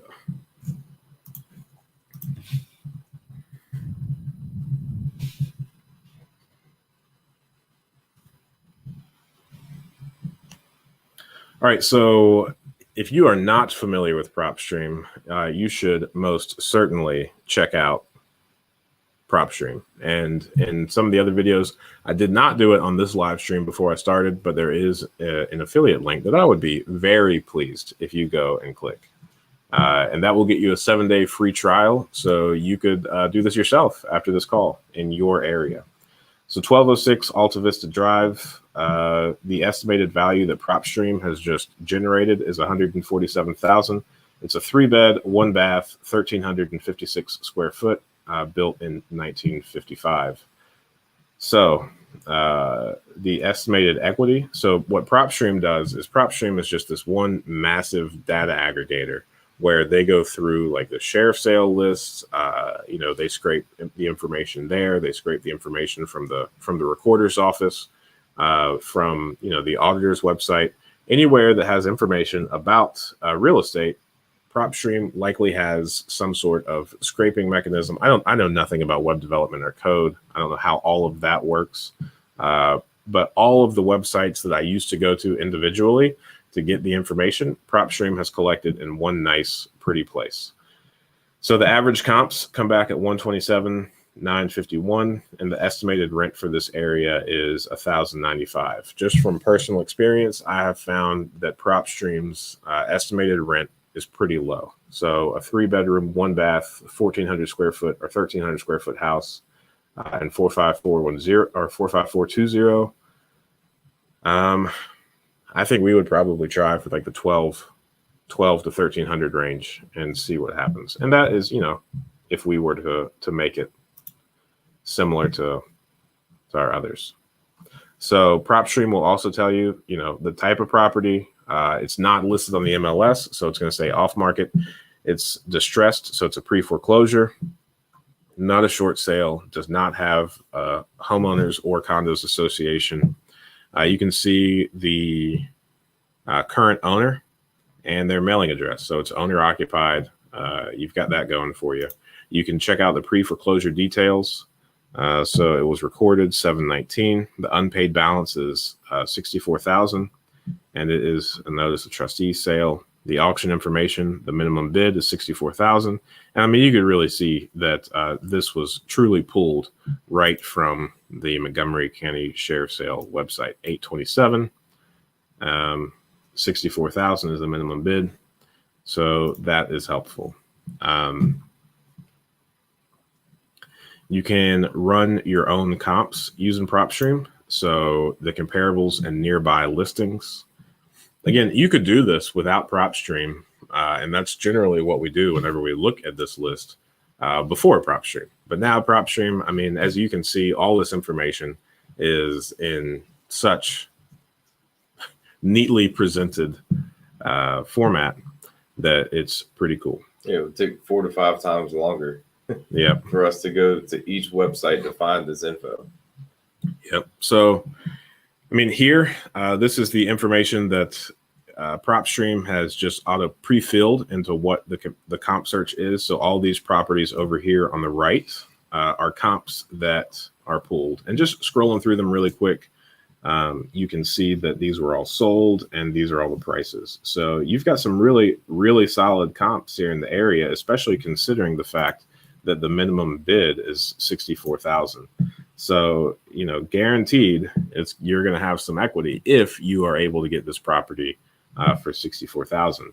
And, with some of these comps, 3 beds, $125,000. Now you really just have to figure out 1,300 square feet, 1,355 square feet. That's how many it is. What is your max rehab budget? And you kind of have to guess. That's part of the foreclosure, whole dog and pony show of this game, is you really have to speculate on what your rehab budget is going to be because you really don't know. So whenever we do foreclosures, at first I was optimistic. It burned us pretty good. So now I try to be very conservative in the estimates and plan for the worst. So we just assume that we're going to have to replace everything. Yeah. And if you work backwards from your after repair value or what the market value could be, then you do the 135 times the 75% that we were talking about earlier. Mm-hmm. And that's just because at 75%, we can get pretty much all of our money back and continue to scale and grow. So you would do I think it'd be around a little over 100 grand, be the 75% of 130. So we would do 100,000 minus the 64K that it would cost to buy it. So 36K would be our rehab budget, our max rehab budget that we'd be comfortable with. Yep. So because there are just so many, let's see, there are 44 comps that PropStream automatically pulled up. So, let's scroll back up and get the details here. So 3 bed, 1 bath. And let's see. So right now, PropStream has not put any min-max or minimum maximum on the bedrooms or baths. So because there's 44, let's try and get really minute and only have comps that are very similar to ours. You see in this square foot range, it's 1,085 to 1,627. So let's make that a little bit more granular, so to speak. And let's see if we can get 1,300 to 1,400. Now, I have spent a lot of time on the phone with a couple of appraisals because if you have done any amount of refinances and you're hoping to get cash out, then the appraiser can absolutely destroy your deal. So We recently bought a package of 20 properties, and I used PropStream on each and every property to run comps. And I got as specific as I could be here because I wanted for us like accurately plan, like realistically, how much cash could we expect to, or how much equity would we have in that package deal that we did. So I called a couple different appraisers to figure out like how they run their comps, what they're looking for. And one lady was extraordinarily helpful. And she spent like an hour and a half on the phone with me going over all of the things that she could think were relevant to help me get that. And on that one, I think I've mentioned that on a few live streams, we came within $5,000 of accuracy across that package of 20 doors. So I was pretty proud of that.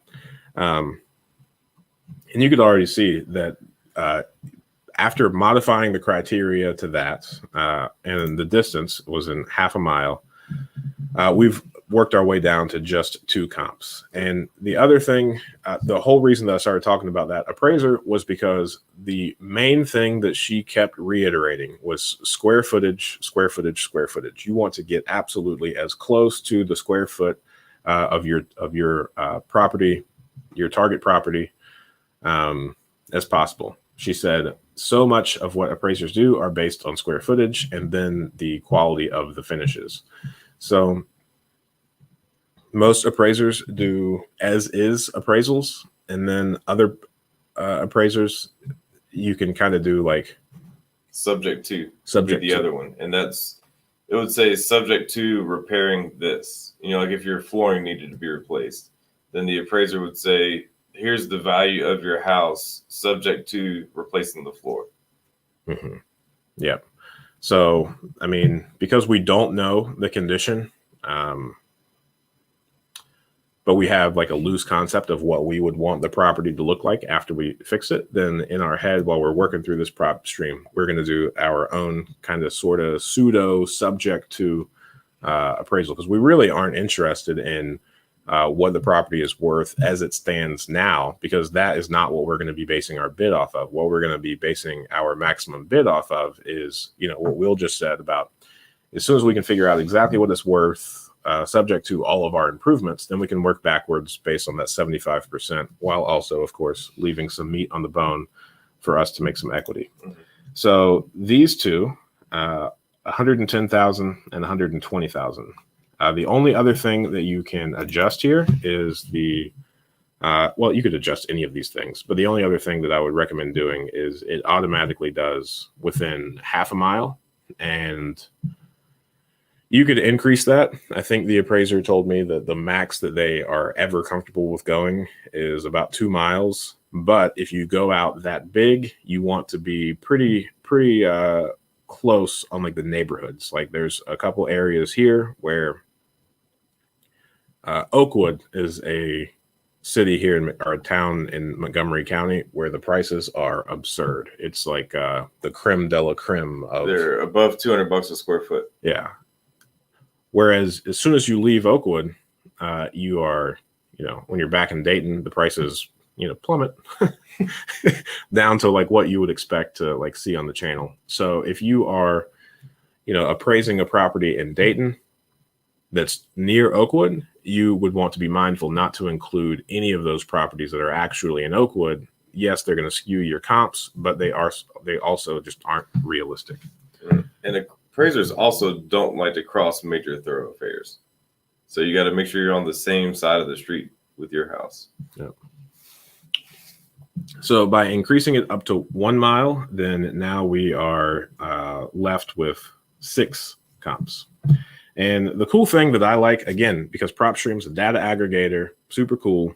You can actually get in here, and when you're running these comp reports, you can actually see which properties PropStream already has photos for. So you can notice that all these properties are in the same zip code. Just from my own knowledge of this area, I would go ahead and sign off and say all of these properties, for the most part, in the same neighborhood. It's not a Dayton versus Oakwood type scenario on any of these. These are all solid. So then you could go in here and you could actually look at the photos that are available that PropStream has pulled off the internet, and you could see all the interior photos that are from the MLS when the property sold. So as you can see, presumably this is new paint, new carpet. The kitchen, it looks like they, put in new cabinets, new stainless steel appliances, a really nice backsplash on both sides. Nice little first floor utility room. So they have a utility room, washer and dryer hookups, not in the basement, which I don't think that would really skew an appraisal much, but it's just noteworthy.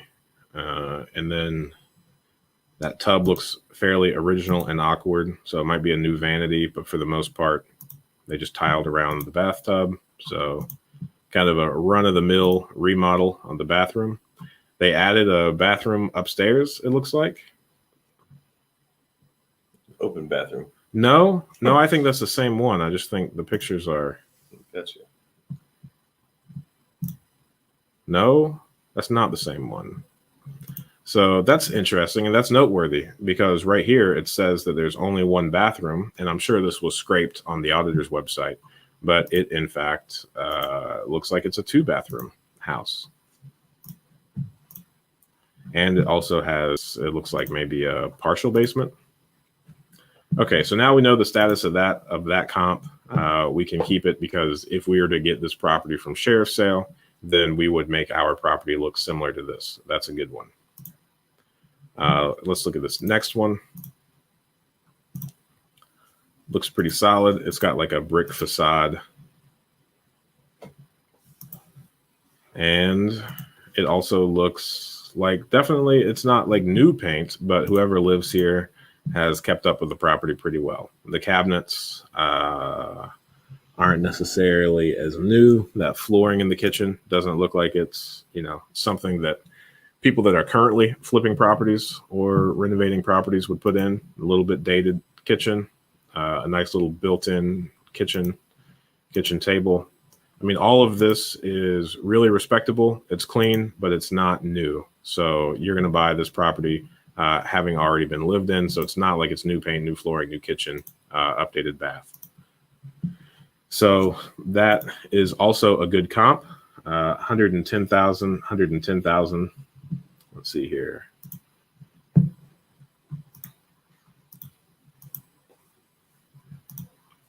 Just scrolling through these pretty quickly. This one looks like it's staged, not like it is actually someone's house, unless somebody just lives very impressively.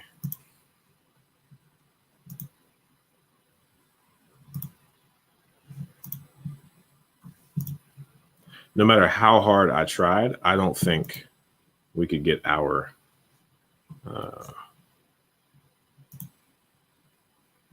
house to look like this if we were to stage it. This is a pretty extravagant stage if it is. I might eat these words, but it also looks like it could be placed and then cleaned out pretty quickly. So you know what? I stand by the stage thing for now. All right. All that to say, this is in fantastic condition.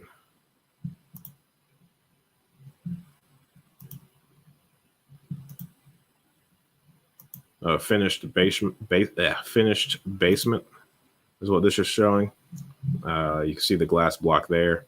So let's see here. What was this comp? This comp was 140,000, which makes sense. So we would now consider that to be like one of the higher end comps. I don't think I would include that.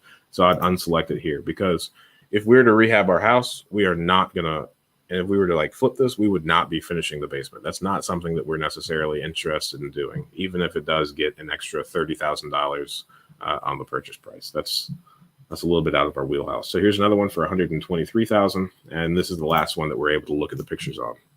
No, that's the first one that we've already looked at pictures on. So now we've looked at all the pictures.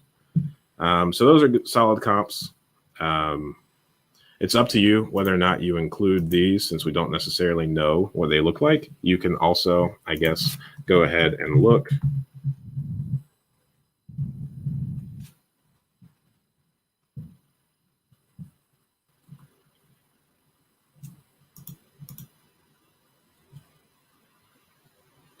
There sometimes, there are pictures that exist Let me check on the StreamYard.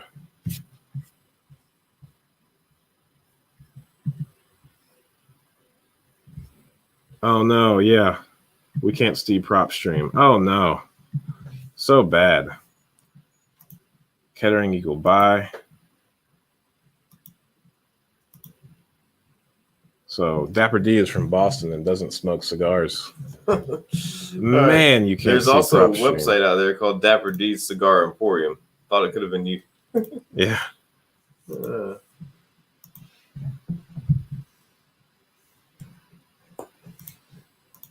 All right. Man, that's sad that you can't see the prop stream site. All right. So let's go over this again, I guess. Here it is. All right. So you know what? Before we do this again, let's verify that you guys can see. So let's, if you guys wouldn't mind going ahead and letting me know that you can see now.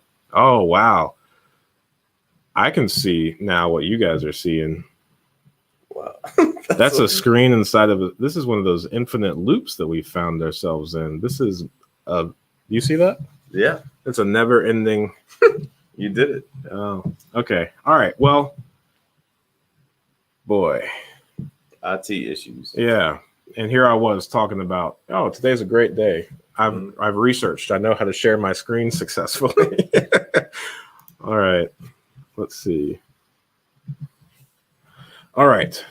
So let's go back over prop stream then. So here's the comp reports that we were able to, see. So we have gone through all of these. Here we go. All right. So this is and you guys, there's still 19 people on. So I guess you have been listening to all of the things that I've said. And now that you can see all of these things, 1206 Alta Vista Drive is the address. Here's all of the data that PropStream has immediately pulled. 1206 Alta Vista, single family, estimated equity is 87,659. Average comps right here. Estimated market rent, which I said, generally, I think they're a little bit low. So then you click on the details, and then here's all the information that you'll immediately get from PropStream. So here's their estimated value. 147,522. Let's see here. Public record sold in 2006 for 107. Square footage, lot size, number of beds, number of baths, property type, single family resident, off market, pre-foreclosure. So it pulled that it was distressed. So it's truly pulling straight from this pre-foreclosure list, which you guys have now been staring at for the past, 15, 20 minutes, however long.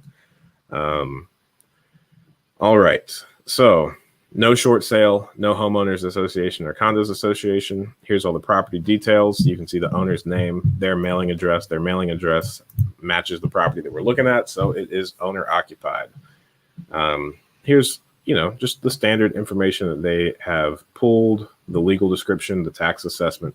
So you can see that the total tax assessed value, 36,800, whatnot, market total value of 105,000. So then you can actually click this pre-foreclosure detail, and it will reiterate, because again, PropStream just scrapes all this data. It'll give you all the same information that we just looked at manually on the sheriff sale list. So the recording date, 7/19, the unpaid balance is 64,000. That's what's being foreclosed on. The minimum auction bid, 64,000. Date and time, 10 a.m., 51 West 3rd is the location. And then this next box, the comparable and nearby listings, this one is what we've been playing in for the longest.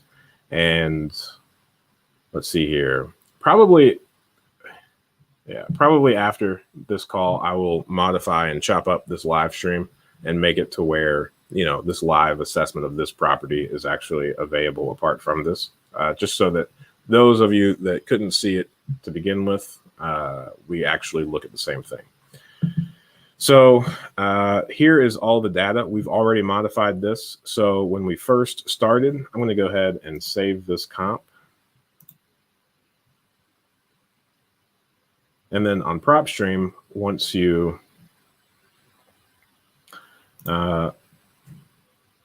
save this comp, you can actually view the comp report.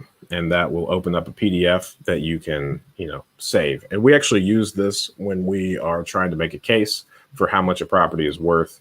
It spits out a really beautiful format. And again, I've mentioned on the call several times, never in this detail, but I often say that the comp report is, I think, one of the most awesome features of PropStream. So I'm going to save this as 1206 Alta Vista comp report.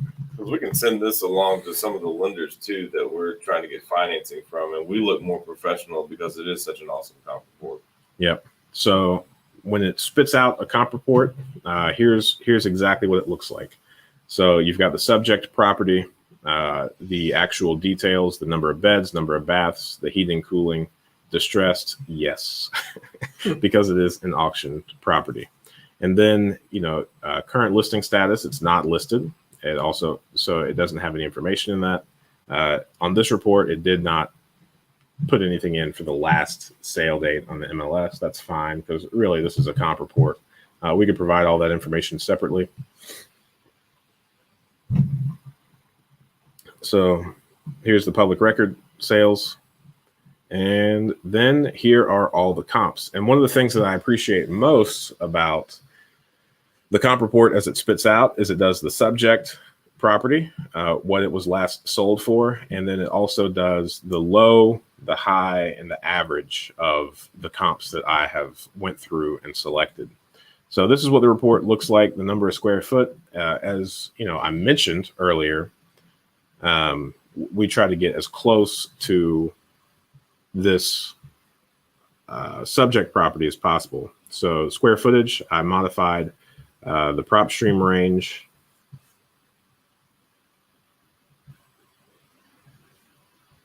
to be, let's see here, 1,300 to 1,400. It was, originally it had, as you can see, I can just delete all of these things. PropStream automatically does 0.5 mile distance. And then the bedrooms and the baths, it doesn't really do any of that. So at first, when we first started, there were a total of 44. So I just deleted something that I probably shouldn't have. And then once you dial it back, you can get as granular as you want. So getting the square footage, there are now 8. But as you can see, some of these are 2 bedroom, some of these are 4 bedroom. Some of them have 1 bathroom, 2 bathroom, 3, and so on. So once you actually try and get as close to the subject property as possible, we're left with now 2 comps within a half-mile radius. And then if we put in 1 mile radius, then you can see these 6. I think the one that we discounted was this one. So we excluded this one because as you click on these pictures and you're able to look through the property, then you could see that if we were to buy this property that is at an auction, these type of finishes that are in these properties, mainly this finished basement. Let's see here. Where's that finished basement? Here it is. So you can see this glass block, the finished basement. We don't really finish basements ever. That's not something that we're too keen on or interested in. So I excluded that just because I don't want to finish a basement. So that's why that was done. And that is how we got this report. So now, for what we would do is we would likely go with the average, not the high or the low. And we would suspect that if we bought this property at the sheriff's sale, then we would likely be able to sell it for around $114,000. So now we work backwards from that. I guess we could pull out the old trusty calculator. 114,000 times 0.75. So we would want our purchase price plus our rehab cost to be no more than $85,500. So having no idea or concept of what the inside of this property looks like, we would go through and say, what does it, what's it going to take to rehab a 3-bed, 1-bath, 1,300 square foot house? We would probably start ballparking the repairs, $5,000 for a kitchen, $2,000 for a bathroom. I think flooring, right about $3 per square foot. when I'm trying to do quick math, the number that I like to just throw out there is about 25,000. So since we're just going to go ahead and do some quick math on here, we're going to minus 25,000. So our maximum purchase price on this one would be $60,500, which is lesser than the minimum bid. So as much potential as this property has, I don't think we would bid on it just based on that quick math there. And there's some people out there that'd be willing to take more risk or make less margins, but it's just not the deal for us.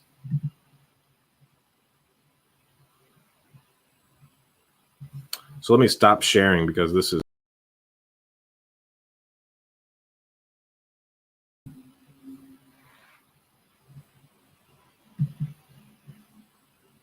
I don't smoke cigars. I'm from Boston. That's right. Man, thanks, Paul. It's a drive-by appraisal done by a third party for the sheriff's sale. Gotcha.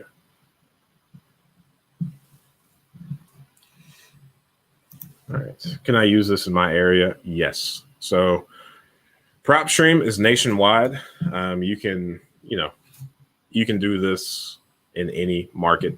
I know there are some states where, like here, like our auditor, our recorder, it's all public record. There are a few states, I think South Carolina is one of them, where you don't have the same type of online information. So PropStream might be a little bit funky because in those areas they would rely on like Zillow and Realtor, and it would only be like willing public information out there that the owner like listed it for sale or something like that. It wouldn't necessarily be as accurate because that information isn't readily available. But in most states where you can, scrape the data off the auditor and recorder's website, PropStream, I think, is probably the greatest tool. Again, I know it saved us a lot of hours because actually Paul Amagatcher is the one that taught me how to go through all the recorder's website, clerk of courts, the sheriff's sale, the auditor, go through, find the information, how to read everything. And now it's all easily presentable on PropStream. But, Paul's way is still going to be way more accurate and way more thorough.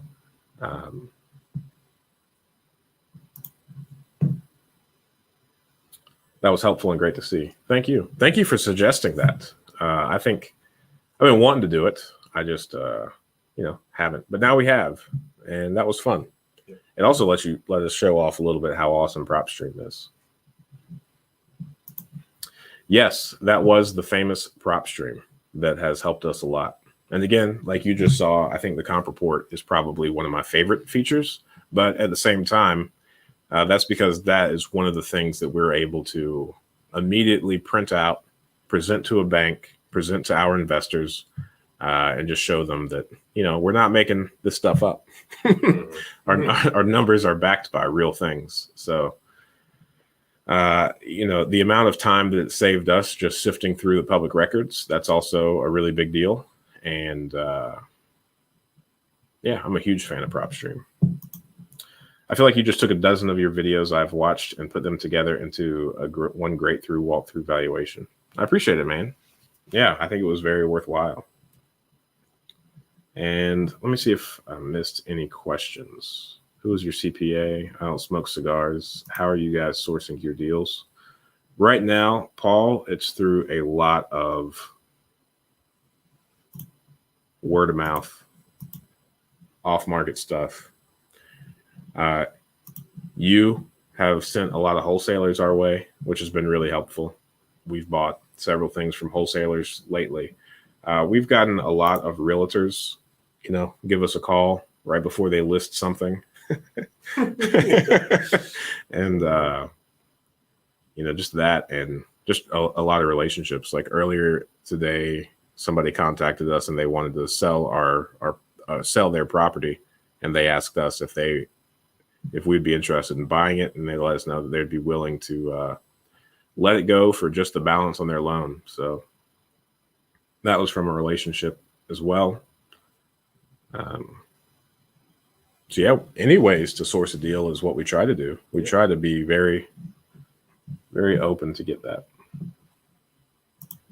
Well, cool. Well, We are 2 hours and 22 minutes into this. There are now 13 people watching. We lost a lot of people while I was just talking blindly without you guys being able to see the screen. So that's okay. But if you guys have any questions, go ahead and post them in the chat. Happy to do that.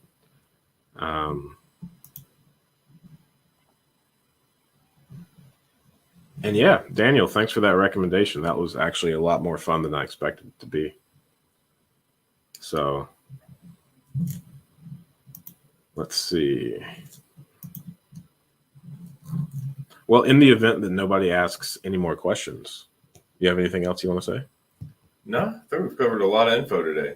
So just to take something away from it and go implement. Yeah, implementing is really important. Yeah, we know a lot of people that just stand on the sidelines, waiting for the market conditions to be right. Or and one thing I always think about is who's better positioned in the marketplace when a downturn does happen or some other major event happens. Is it going to be the person who's been sitting on the sidelines or the person who's been in the arena, actually out there in the marketplace trying to win deals, fighting, negotiating, building those relationships? So. Yeah, and just learning from real world experience. So, if you've been sitting on the sideline for a couple of years, one of the things that I often remember is back in like 2016 and 17 when we started researching real estate really heavy. On like the Bigger Pockets, all the podcasts, people are just like, we're getting into the top of the bubble, like it's going to burst any day now. And a lot of people, vocally said that they're going to sit on the sidelines and wait this out. But as you're familiar, since then, the market hasn't gone anywhere but up. So we would have missed out on a great number of deals if we just sat and waited on the sideline. And sure, I mean, some of the deals that we've been acquiring lately, if the market, turns, we might be slightly upside down on a couple of them. But, dollar cost averaging is a real thing. If the real estate market was the stock market and had a whole bunch of advisors, around it, then they would encourage you, regardless of whether the market is down or up, just continue putting in X number of dollars per month. And I think the same could be applied to real estate, whether you are buying in a down market or an up market, so long as you have your long-term goggles on and you keep the 30, 40-year picture in mind, then it's always best to be acquiring properties. So sometimes you win, sometimes you lose. We've got a few properties that we've probably lost on, but for the most part, we've done most stuff right. Thank you, Tolu, for all you do. I like Tolu a lot. She's on here every week. Nice. On my notepad that I think is on the floor over there, there's a Tolu section where every time Tolu updates me, I write down the update so that I can remember it. She's purchased 2 properties over the past couple of months. It's within the past year. She's got 2, and she's in Texas. Nice. Good work, Tolu. One was 185 and the other was 205, maybe. Both are rented out for. I've got my Tolu pad, but it's over there on the floor. For the, I think between like 12 and 1600 each. Maybe that last one that was 205 is rented out for 1800. I'm not quite sure. Yeah. And that's another thing too for real estate. A lot of times people just look at the first year return. But I mean, if you factor in raising the rent a little bit each year, then I mean, it really adds up because your expenses don't really go up that much. So taxes may increase a little bit, insurance may go up here and there, but increasing the rent definitely adds up over the years. Yeah, I would say one of the things that we weren't that great about at first that we have started to pay a lot more attention to is just raising those rents very regularly. At first, we didn't really raise our rents at all. And then the tax man reassessed everything and dramatically increased taxes. And because we hadn't been taking those gradual increases each year, we were really hit off guard, and consequently we've caught a lot of our people off guard too by raising those rents and saying, sorry, like we really can't help it because taxes just increased so much. So being mindful of that is really important, and I think that's one of the little things that you could easily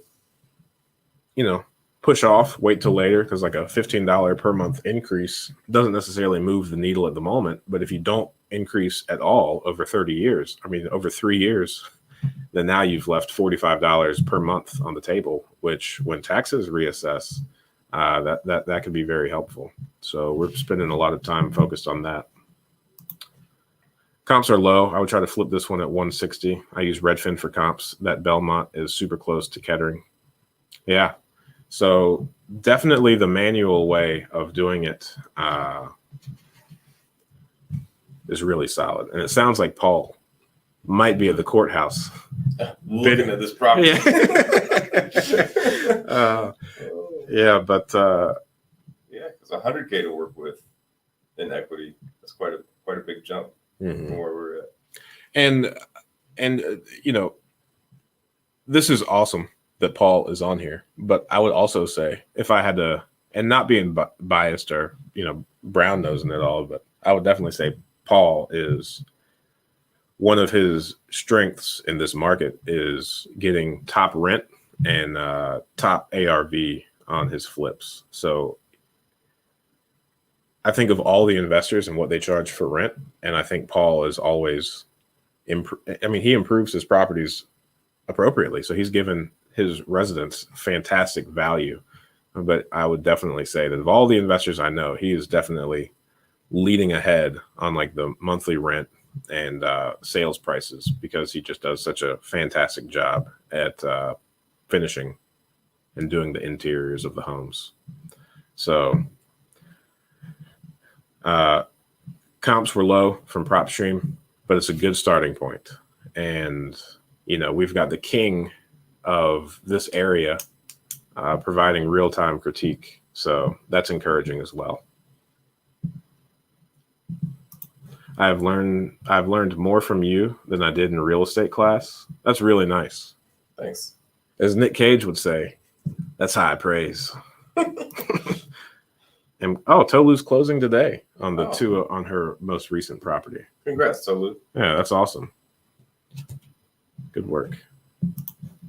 I just purchased another land bank property in Detroit for $1,800. That's a 2-family flat. That's incredible. Yep. $1,800. 30 years from now, once the internet companies learn how to reuse the infrastructure that the Industrial Revolution laid, fill all those Detroit manufacturing footprint, that's going to be that's going to make you tons of money. Yeah, I think we're already starting to see companies move into Detroit and take a bigger presence there. Two of the biggest lenders in the U.S. are right there in Detroit. You got Rocket Mortgage, and UWM, United Wholesale Mortgage. Wow. Right there in downtown. Awesome. Well, it is 10:30. We've been going for a solid 2.5 hours. We've got 12 people on. That's super cool. You guys have any more questions? We'll happily answer them.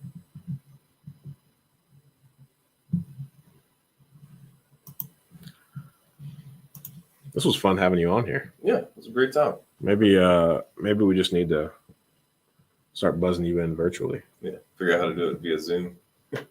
I think this thing has the ability.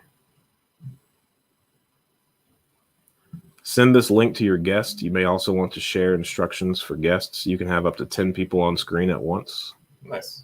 That's probably a feature that we should start using. Maybe we could have Tolu on here talking about all of her stuff. Have you on here regularly. Make this a real round table.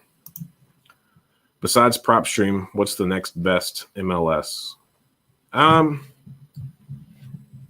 it comes to finding deals, I don't necessarily think that there is like the best way. I think it's just similar to that wisdom piece that we were talking about earlier. I think it's just finding one here and there from a lot of places rather than getting everything from just one place. And I wouldn't necessarily consider PropStream. Yeah, never mind. I would. It definitely helps people get deals. But at the end of the day, PropStream is just a data aggregator. It just puts together all the information from a bunch of different sources. So PropStream is definitely the best for getting in touch with, especially if you're trying to wholesale, getting in contact with the owners of properties, PropStream makes that really easy. They've got a service where if you are doing like driving for dollars, drive around, or just see a property that you're interested in, especially via the mobile app, you can just with a few clicks, you can send them a postcard, customized postcard saying, "Hey, I'm interested in your property, would love to chat," or something like that. So yeah, PropStream, the MLS. Trulia is a good one for dating. Trulia has some fun information. I'm a huge fan of Trulia's interactive crime map. I use that a lot for areas that I'm not necessarily familiar with, along with reaching out to some friends that may or may not be law enforcement in the area. Let's see here. Would you be able to talk over the phone for a few minutes later? Sure. Why not? Just send me an email. There's my email, ryan@seekwisdom.us.